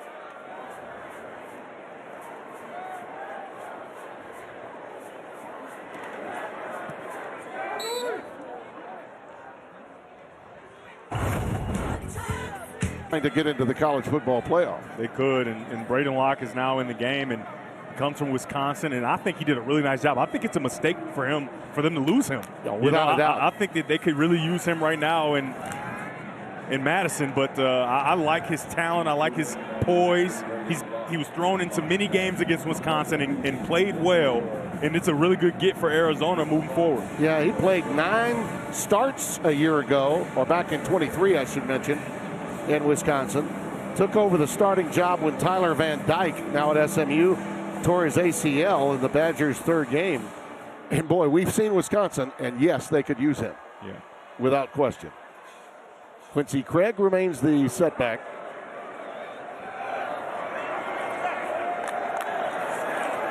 Locke out of the gun. Sideline route, incomplete for Isaiah Mizell. He's a speedster. Freshman out of Orlando, Florida. Yeah, he didn't adjust to that one. I think that's a really nice throw by Locke. You got to adjust and get it on the. That's where you want that ball landing. Offside. Defense. Number 53, the neutral zone, a snap. 5-yard penalty. 3rd down. And again, a bailout by a Colorado miscue. This time by Arden Walker, 53. So for Isaiah Mizell, he's got great speed and he holds his line, but you have to know that ball is coming. And for Locke, I think he drops his ball perfectly on the outside shoulder to make sure that his receiver has a chance. Barmore, the tight end, moves into the slot right. 3 receivers at the bottom of your screen on 3rd down and 7. Honestly, I go back to him. He's at the bottom of your screen with man-to-man coverage. He's the fastest guy on the offense. They're running out of time on the play clock. And first charge, time out of the half. Arizona, 30 seconds. Brent Brennan recognizing that, got the quick timeout. And he's upset about it. Got to keep up with that play clock. That's, as I say, sometimes the worst thing that can happen to a team when they're ahead by that margin. Tim, look. Yeah. It better not be a naked buffalo out there. Well, last time we were in Oregon, they had naked ducks out there. Yeah, I know. So, yeah. It's a trend. Yeah. We got Tim. You next. Here we go. No. Okay. We got 100,000. Pretty soon we'll have 100,000 Pat McAfees at all these games. Tim, you sure you don't want to do it? Yeah. Yeah. I mean, that's. I don't think he understands. They can't end the game day without McAfee taking his clothes off. The kid's parents said, "Listen, you better not take your shirt off. Here's an extra shirt." Yeah, it's a public service that I keep mine on. Okay. 3rd down and 7. I'm always operating in the public interest. I agree. Craig remains the setback on 3rd and 7. Locke, incomplete. Gio Richardson, the intended receiver, he was engaged with the defender Preston Hodge, the nickelback. Could not make it. There they all are. They're swarming. Yeah. It's going to be full. The next time we cut to that look, it's going to be full. Yeah. You too can be a studio host in college football one day. Hey, Tim, I don't know, but maybe we should send our good friend Jack over there. Yeah. Right? We don't need his statistics much anymore in this game. We should send him over there and see what he can do. Quanell Farrakhan with the fair catch. Mentioned it earlier, we got Fox College Football Friday under the lights in prime time. This week, Jaden Mayaba leads number 23 SC in the nation's most electrifying offense against Northwestern. Friday night, 9 o'clock Eastern time on Fox. And Mayaba right now is behind to the Nebraska Cornhuskers in Lincoln, as their coach, who we've seen already this season a couple of times, Matt Rule, has a brand new 2-year contract extension, which will keep him in Lincoln and out of Happy Valley. Micah Welch gets ahead to the 25-yard line, 2 yards shy of the first down. In limited opportunity, I really like what I've seen from Julian Lewis. He's had a lot of time to watch, try to develop and mature. And I think moving forward, this could be his job to lose. Yeah, right? I think, absolutely. And even if he doesn't play great, I think they still stick with him because, like you said, after this loss, it's the future. Exactly. And right now, coming off a 9-3 season, and Dion said this to us, and I think he was being really genuine with us as the handoff goes to Welch again. This is the first time in his entire career. First of all, he's gone through a lot medically. Yeah. It's been highly documented that everybody knows what. Of course. They all know about what he's been through physically. On top of that, though, this is the first time that he's not had Shedeur as his quarterback. And it's not about having him as your son. It's about you don't have to worry about the quarterback position when he's your quarterback. Yeah, he never had to worry about the mission-critical position until this season. Mm-hmm. And that has caused a lot of headaches. Pass was caught, but really no gain on the play. Atkins, the tight end, with a reception. We'll mark it at the 28. Yeah, I want to take you into the mind and really the body of Julian Lewis. His heart is pounding so fast. You get this opportunity. You know that everybody's been waiting on you to get this opportunity. I've been in that situation. I'm just telling you, it's difficult to see things. Everybody's moving fast, and I think he's handling it well. 2nd and 10, Michael.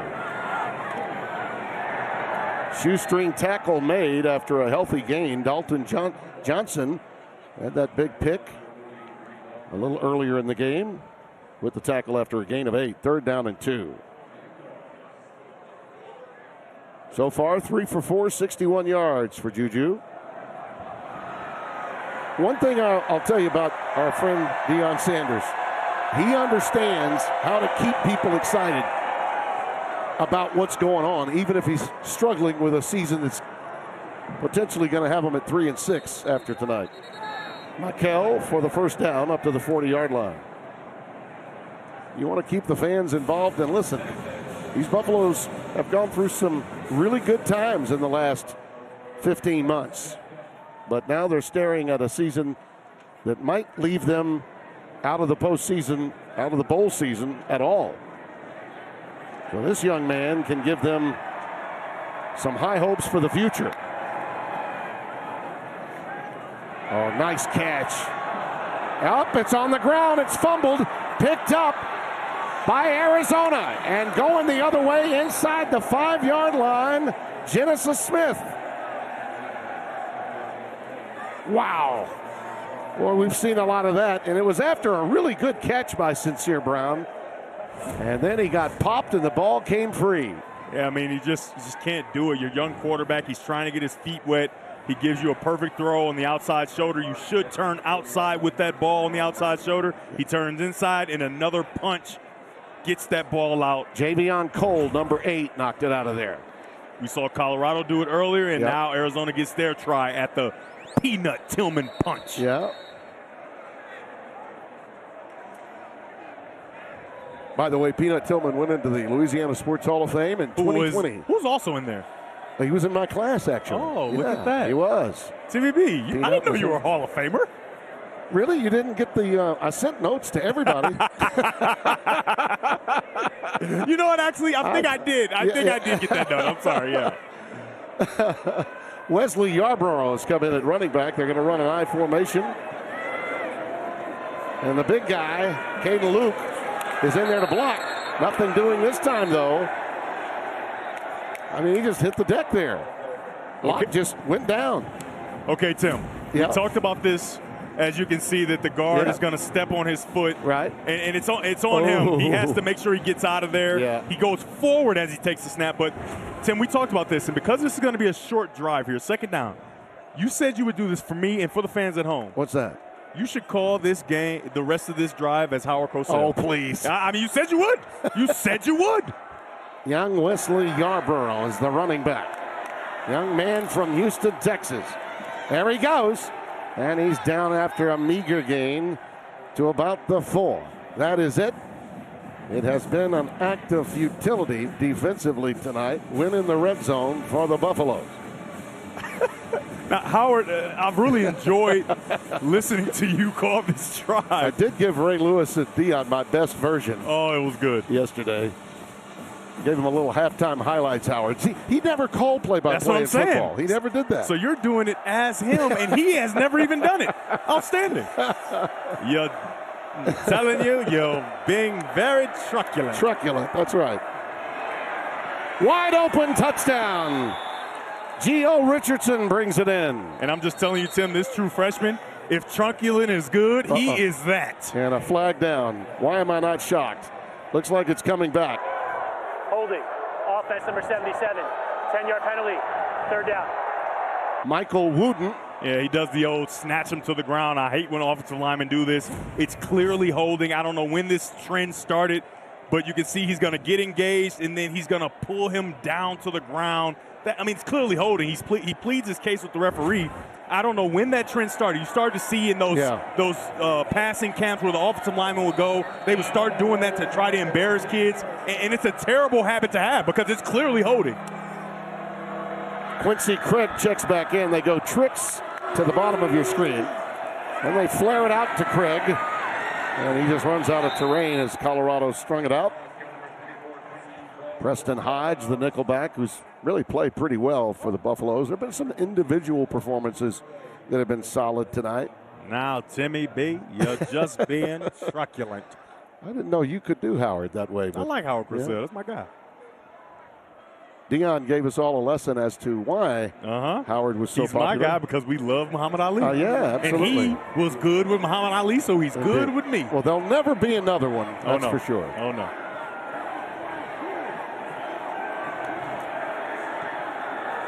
Salgado Dion puts it in. It's no good. No, he's outside the pipes. Excuse me. A miss.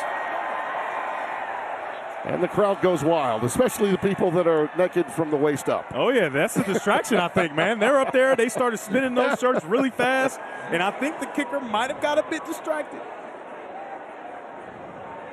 Look at that. Just filling it up.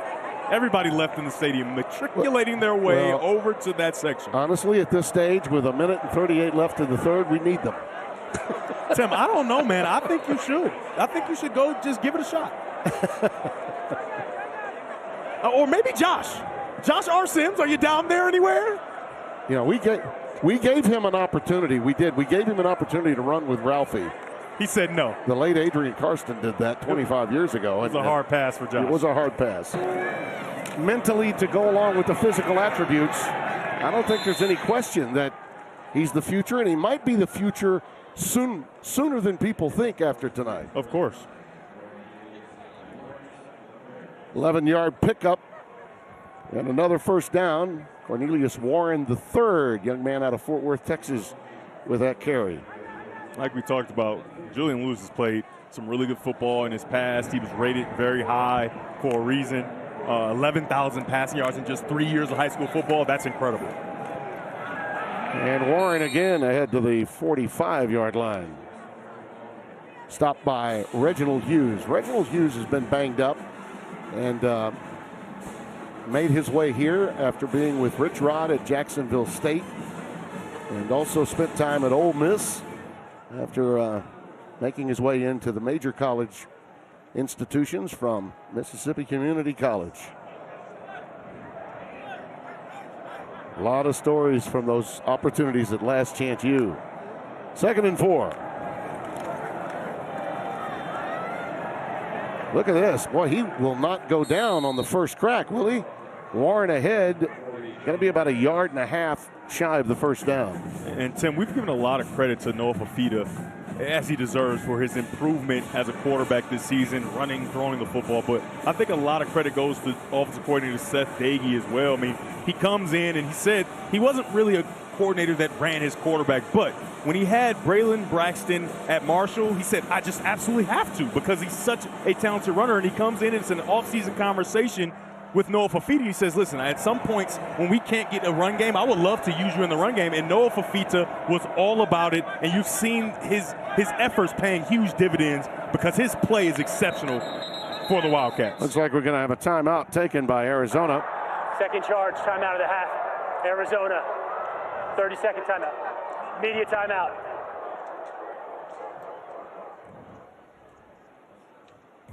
What that means when they say media timeout, that's us. It's us. Arizona's going to take one, but we'll take it for them. So, what are you into? I thought you'd never ask. I've already started my list. Your list? You can't go wrong with the Nintendo Switch 2. Ooh, gamer. Ooh. Uh-oh. Oh, no. Hey, come on. It's a third and manageable. And given the score and the time remaining, it's got to have 2 downs to get those 3 yards. You got 0 blitz coming. It looks like these guys are coming off the edge. He's got to get rid of this ball. You got big space in the middle of the field. Danny Gonzalez is going to say, welcome to college football, Juju. And a nice adjustment, but the ball is not caught by Joseph Williams. It should have been. I talked about those reps being important. I go for it here. Yeah. There's no reason to punt this football. Allow him to continue to get these different situations. And fourth and manageable is another situation. And Coach Sanders agrees with me. And to be honest, that should have been a completion for a first down. So absolutely, that's a plus play there for Julian, recognizing the 0 coverage, the 0 blitz, and getting on the outside and trying to create a play. I've not seen him do anything that hasn't been solid since coming in. 4th and 3. Got to get it to the 47 of Arizona. Pressure again. It's picked up. Now he lets it fly, but I think he got a little nervous with that one and threw it high, and it's incomplete to Miller. So he wanted to throw that ball quickly. Yeah. A defender jumped in front, so he pulled it back, and then he tried to throw it late. The first errant throw that we saw. Really the first time he's looked like a freshman. Yep. Timeout. I stand alone with fire inside, with passion burning in my veins. Consumer Reports used over 50 road tests, owner surveys, and safety ratings from IIHS to name Subaru their 2025 most reliable and best overall automotive brand. Safe, reliable, trusted. Subaru. Your personal finances start with you, but their impact can reach even further. With the right financial plan, your money can be a tool for giving thanks, planning ahead, and spreading joy. For lifting people up, putting down roots, and bringing loved ones home. However you spend this holiday season, Thrivent can help you plan your finances for the people, causes, and communities you're most thankful for. Thrivent, where money means more. You ever hear a city hum like it's got a story to tell? That's Nashville. Your upgrade is ready, Miss Langley. My upgrade? Yes. See y'all later. Guys, look at this one. See how she sounds. Hey, about that. You think you could beat me in? Beat that. Oh! Drinks on me. Never met anyone like you. Experience the sounds of Nashville with the card that's even more rewarding. Chase Sapphire Reserve. Some people might give you one pizza for $9.99. Little Caesars gives you more, because more is better. It's Little Caesars' new More for $9.99 menu. Get 2 of your faves for only $9.99. A large classic pizza and crazy puffs? Yes, please. A large pretzel crust and crazy combo? Let's go. Wings and crazy bread? Take my money. Get yourself so much more with Little Caesars' More for $9.99 menu for a limited time. Pizza, pizza.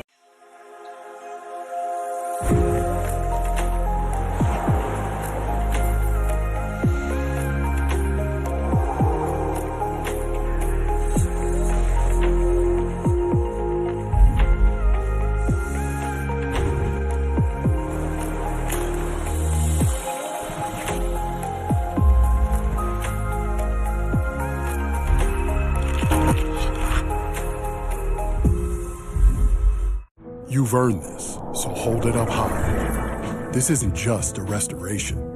It's a revival. because you know there's value in making space for your people. You are a fighter, and this is your reward. Medalla, the mark of a fighter. Those were living fans when the game got underway. Yeah, Tim. And for the second time in as many weeks, we've got a naked animal in the stadium. It's a naked buffalo. Wow. I hear bison's awfully good. I have not tried it. Put your clothes on.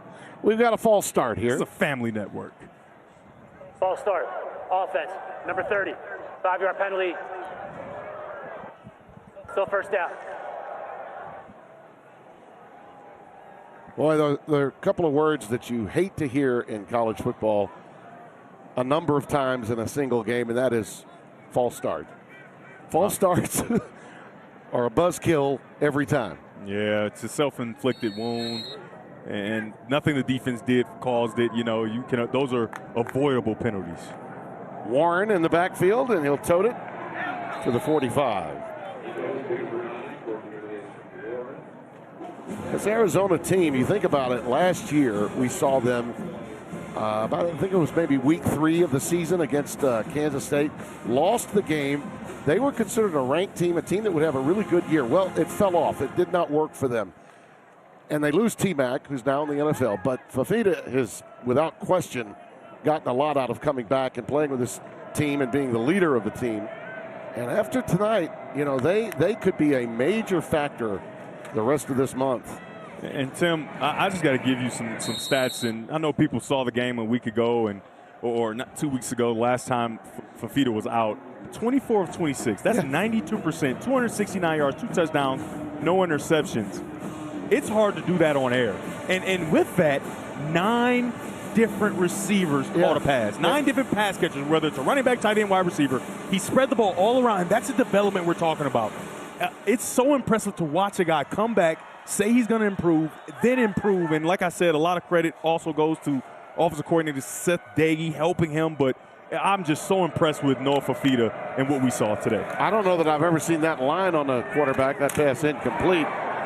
Major collision there, too, as Devin Hyatt was the intended receiver.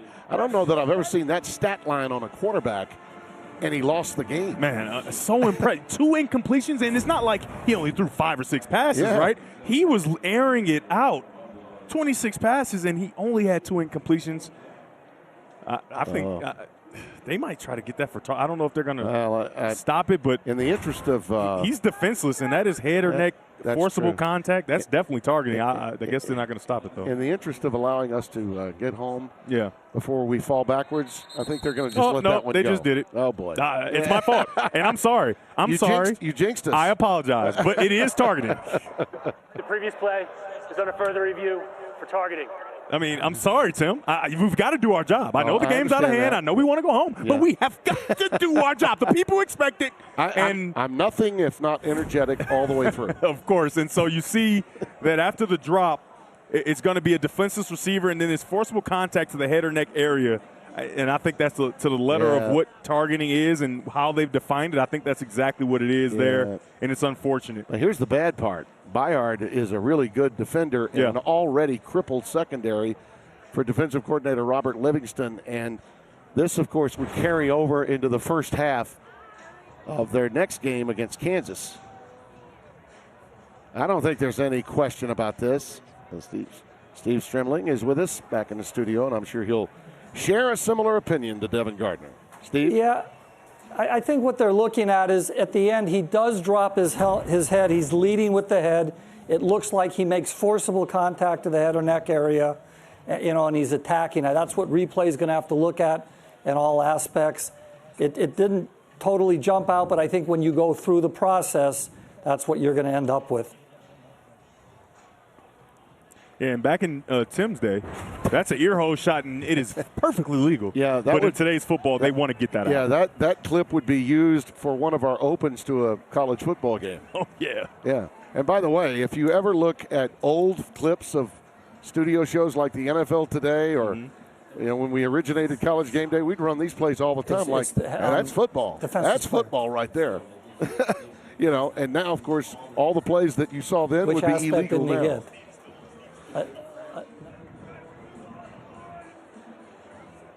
Bayard, they need him next week. They need anyone that's got experience in that secondary.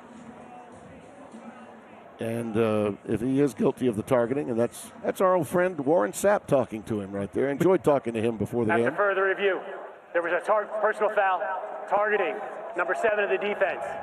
15-yard penalty, automatic first down, Arizona. Number 7 is disqualified for the rest of the game.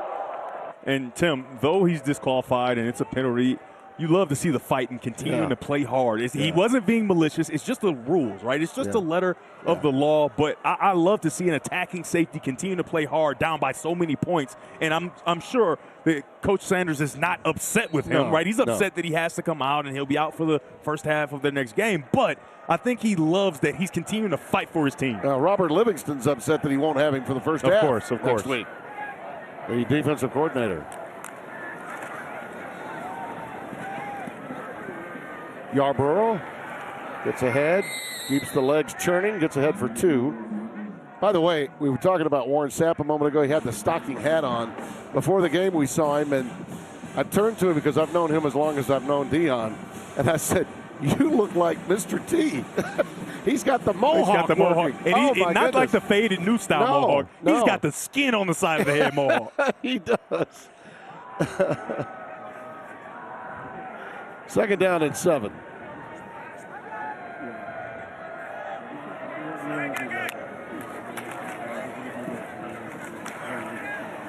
Yarborough to the 31.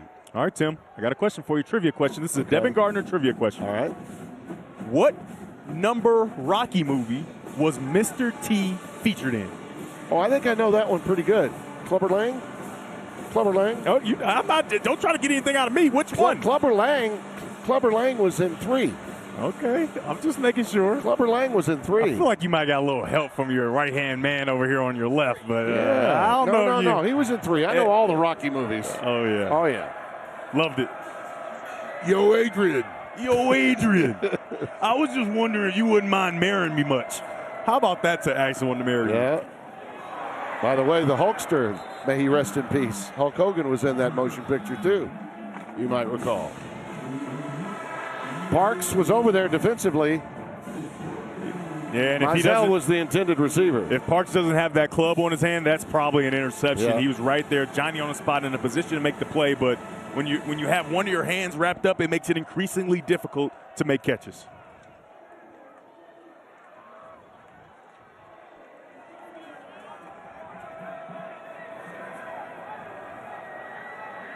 Fourth down, they need to make the 26-yard line for the first down. Blocked. That ball's tipped into the air. Blocked. Could have been picked. They're going to rule that a fumble? I guess they may. It's picked up, and it's being carried all the way to the end zone by Colorado. Reggie Hughes, a touchdown.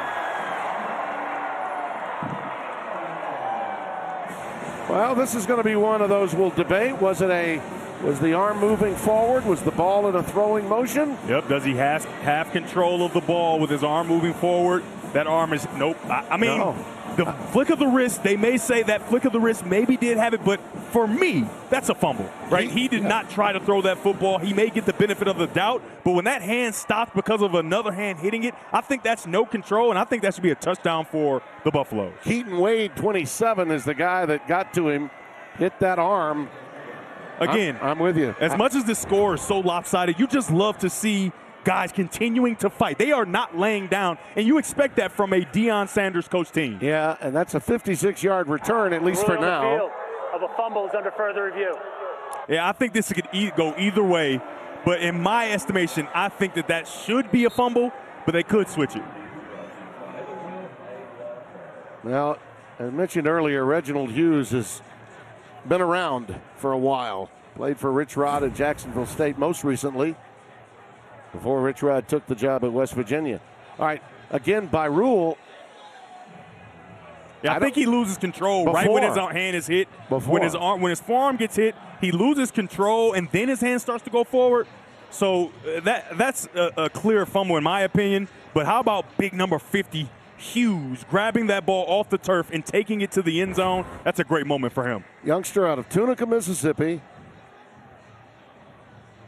you've ever spent some time in Tunica, you know there are some places that you can go and enjoy yourself well after midnight. And young defensive ends at home, like I talked about early in the game, when you get to the quarterback, go get that football. Go get the throwing arm of the quarterback, and good things can happen. There's Waring talking with Dion there. You know, the conversation that he had with Ray this week, Ray Lewis, and he talked to the team, obviously. He mentioned without question that one of the things Lewis is considering is getting into coaching, and that's another thing that Dion is doing, bringing in these guys, young players who know who these guys are. Yeah. I mean, you talk about the ability to mentor. After further review, the quarterback's hand was going forward. Therefore, we've got an incomplete pass. It was fourth down. Colorado ball, 1st and 10. You know, for me, a play like that where you don't need a bunch of angles, you can just see it happen. If it takes that long, you should stay with the call that's made on the field. That's what's – see, I'm going to just say it, okay? We have, in my opinion, both with targeting and with replay, a broken system. It's got to be looked into. And now with the new – College Football Association and getting away. They lost the ball on downs, obviously, but here's the point. We have absolutely got to look into the way we are governing the game. We had a long stoppage there in a game that's completely out of hand. And why? Absolutely why? Now, Tim. No, I'm just telling you the truth. Terry's watching, and she's saying, now, Tim. Don't you take it off your lawn.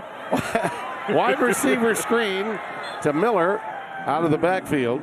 And I just want to give a quick, hey, Terry, to Terry Brando, who I'm sure is up still watching. Yeah. We can always count on the folks at Chateau Brando still with us. Well, I'm just telling you, everybody at home, if you get tired of Tim Brando, anytime you don't have to hear from him, it's because Terry told him to stop. So thank her. Michael, I think he may have lost a half yard on that play. It'll be a long one ahead on 3rd down.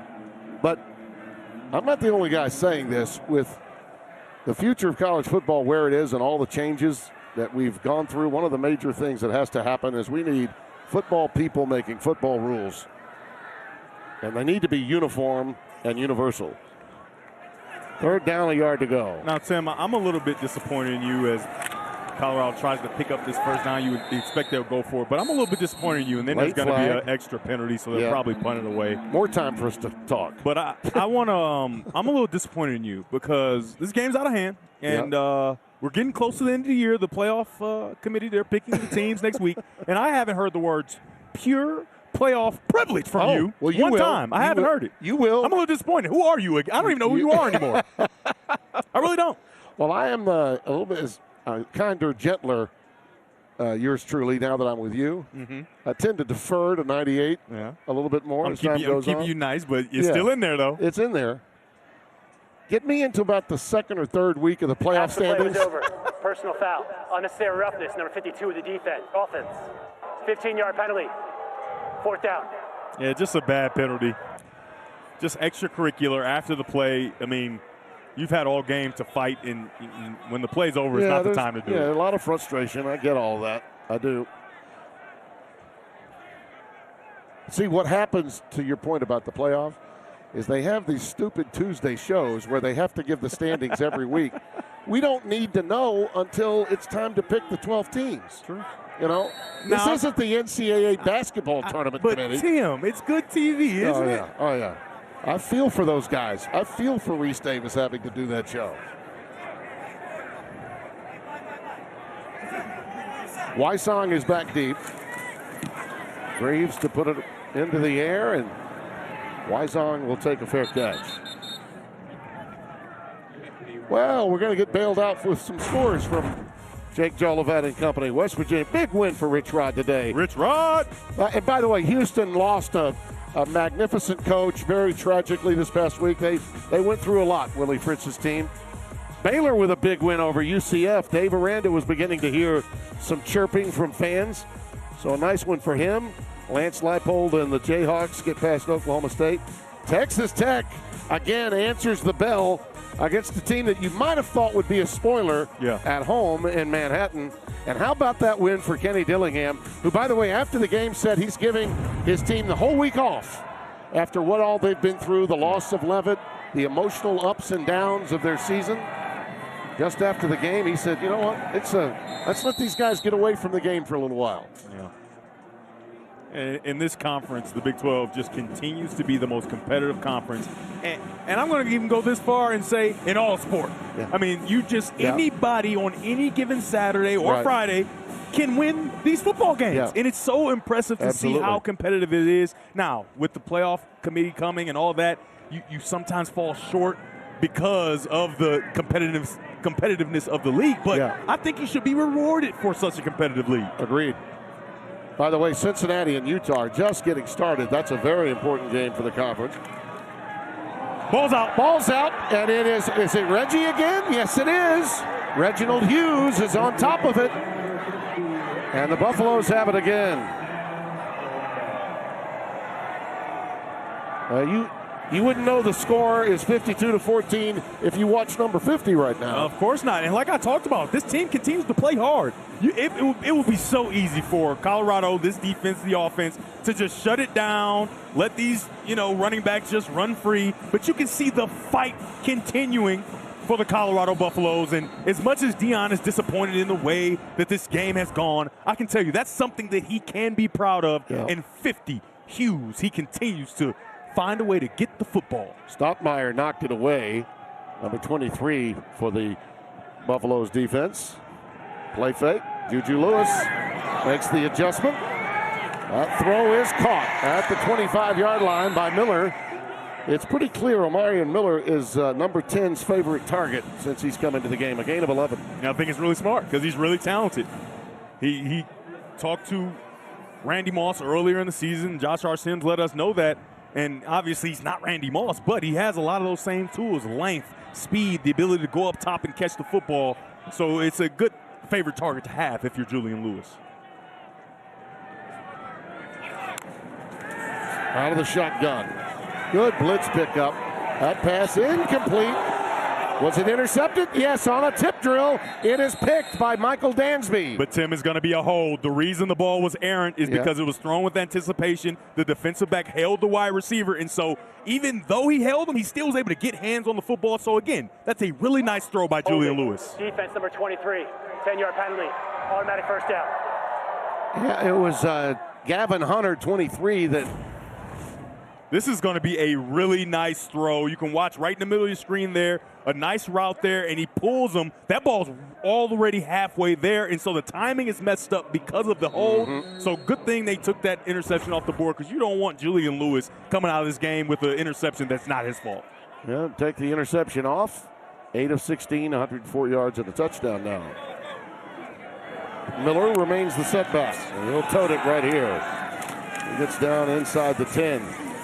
I want to finish a quick point about the playoffs in the Big 12 for a second. That win by Texas Tech today was huge because if they can hold serve and BYU can hold serve, if you're telling me that Texas Tech with one loss is playing BYU in the Big 12 championship game, one is undefeated, one has one loss, I think both teams get to go.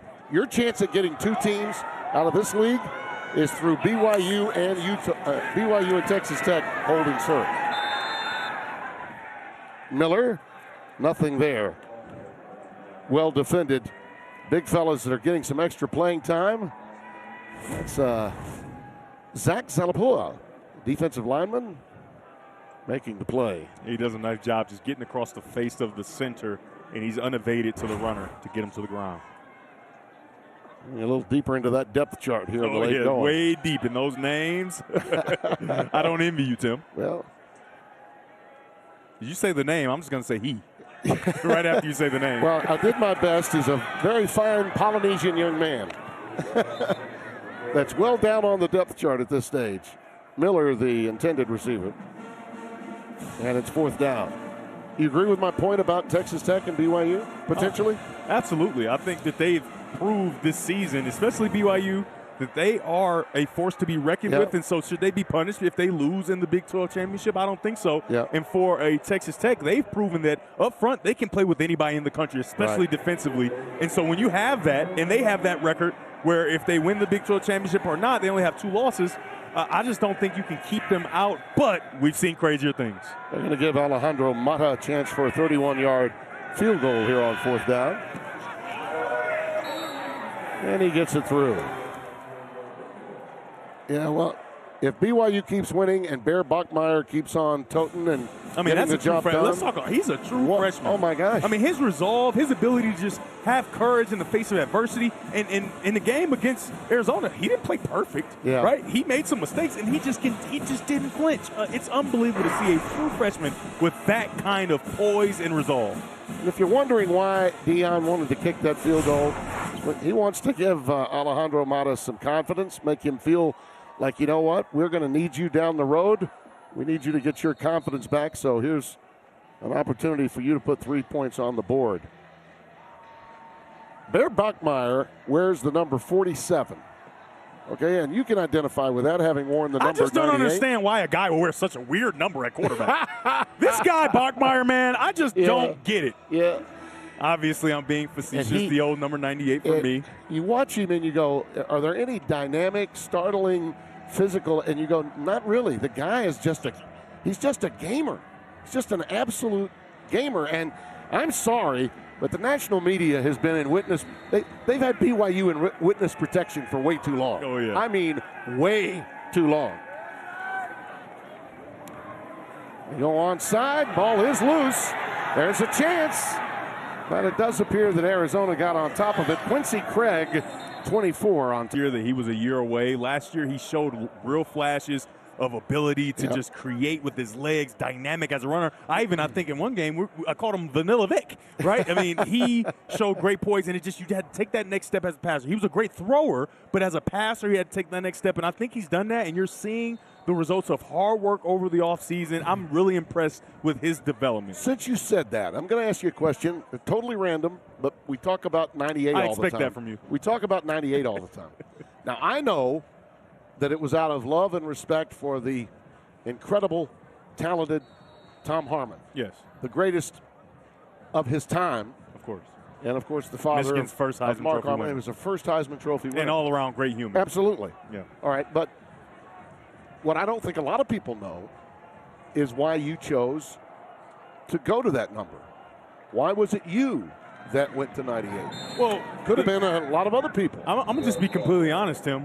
When they presented it to me that the family thought that I was worthy enough to wear the jersey number of their father, the family brought they it chose up. me, and I was against it, man. I'm like, what? 98? Of course, I'm not doing that. Right. And guess who I called?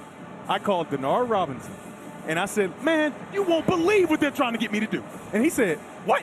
You better do that. Oh, yeah. He said, you wear that number, you play well, they will never forget you. That's true. And now I'm sitting on this stage with Tim Brando, and every broadcast you started with, I'm right here with old 98. With 98. So I have to thank Denard for that. Well, there you go. And obviously Mark Harmon, who right now, if I send Mark Harmon a text, he'll text me back, and we're going to go to his alma mater in a That's week. right. Do you know when Mark Harmon was quarterbacking at UCLA for Tommy Prothro, the Bruins were actually running the wishbone in the 70s? That's crazy. Like, I was a freshman in college in 75. He's running wishbone in 1975. Tim, I don't know if I told you the story about my experience the night I got number 98, and it's kind of a funny story. I'd love to hear it. So Mark Harmon comes, and the family's there, and I'm meeting him for the first time. I've never seen NCIS. I have no idea what the show is. So I see him. Now, that doesn't surprise me. I see him for the first time, right? His family's all there, and I say, oh, my goodness. You're the dad from Freaky Friday, a Disney movie that I absolutely love, and he bursts out laughing. Oh, my. His family is laughing, and I'm like, wait, did I say something wrong? Yeah. And he says, well, that's not my best work. And then later I find out that NCIS is like a world-famous show. Everybody loves it. Yeah, there have been only like 3 spinoffs. Yeah, and I remember NCIS New Orleans. I mean, I could go on. And a year later, we did a Make-A-Wish kid at Michigan. Right. And this kid was a big fan of NCIS. I found it out. And at the very moment I found it out, I said, Well, I wonder if Mark will answer the phone. I call him. He talks to the kid, and he great. sends him copies of all the show. I mean, amazing person, just like his father. Since we just learned, by the way, if you're wondering how this came up, during the break, Devin and I were informed we will be at UCLA, and it'll be your first trip to the Rose Bowl. My first trip. That's a bucket lister. I'm here to tell you, I don't care how many fans show up, it's still a bucket lister. And I get to do it with, guess what? Hall of Famer, Tim Brando. But were you aware also that Mark Harmon was the first sexiest man alive in People magazine? It's not something I was researching. I did not know that. Yeah, he was the first ever sexiest man alive. I don't know why you know that, but that's cool. I mean, I don't know. You came in second that year, didn't you? Yeah, right, sure. They did a Cable magazine version. Oh, Pop-Tarts. Oh, look at that. I love a good Pop-Tart. Especially, I like my filling to be red. I don't like the chocolate and cinnamon and all that garbage. Give me the red filling. I'm sort of an apple guy myself. Juju Lewis, boy, every pass is just a dart. This one is complete to Farrakhan Jr. for first down. And Tim, when he first got in the game, what did I say? His ability to pass the football is his strength. And obviously on that drive, he picked up a first down with his legs. Yep. You can see him shaking out that right hand. But his passing ability is something that they were super excited about when he got there. And you know, he just has to figure out all the other stuff. But hopefully that hand is well, it's not okay because he calls a timeout and takes a knee there. He's bending those fingers back. He is. That's unfortunate. Well, you don't want that to happen. That's for of course. Sure. He's playing so well. He's gaining confidence with every single throw. And it's always when you throw the football and it hits a helmet of somebody in front of you and you kind of lose feeling. I mean, and you know he does not want to come out of the game. Oh, absolutely not. So you know he probably can't feel his hand. Yeah. That's probably what the issue is. And he's like, well, I can't play this play. Well, there have been stories of guys, I want to say, Fafita at one point got hit and could not feel his hand. Yeah. It's happened to a lot of quarterbacks, and it just ready for play. This involves a 10-second runoff. Please set the clock to 53 seconds. It's a great job. 5-3. Nothing happens. Clock will start on my whistle. Nothing happens there. I don't see anything. The ball just comes out, and nobody hit him. It doesn't look like. Maybe on the handoff. I'm not sure. It was a really nice job of him riding that all the way in there. But, I mean, it doesn't look like anything is obvious that will make him have to come out of the game, but he did. He does. He did. And they were feeling Dominic Ponder that came in for him, number 22. They were feeling for feeling, right? To see if he can feel it. Yeah. Well, let's just hope he's okay and can play next week, because that's the one silver lining on a dark, dank, gray evening in Boulder, Colorado. And a big-time sack for the big fella just into the game. There you go, Tim. Come on. Yeah, Zach Ziapella. Yeah, Ziapella. Ziapella makes the play. I like the way you did that. I like the time that you took. You know, the poise of a veteran to read it first a few times before you say it. Needless to say, as big as my West Coast offense and defense chart is, he was not on it. So Brett Bender working overtime. Now, Tim, with the flip card. As much as we're talking about Julian Lewis earning reps, number 96, Zach Ziapella, watch him in the middle of your screen just bull over the guard. He doesn't get to the quarterback, but I'm telling you, you can do that. I think you can play. And by the way, that is Yaya Atia that he went right over. He's all of 6'4", 340. Man. For Colorado. Let's just keep an eye on 96. Yaya got Yaya'd. And Ponder will mercifully bring this one to an end. 52-17, and boy, what a nice win for Brent Brennan and the Arizona Wildcats. They move to 5-3, and the Buffaloes fall to 3-6. But that young man, hope that hand is feeling good overnight and into the next week. Devin, enjoyed it. We'll see you in Pasadena next week.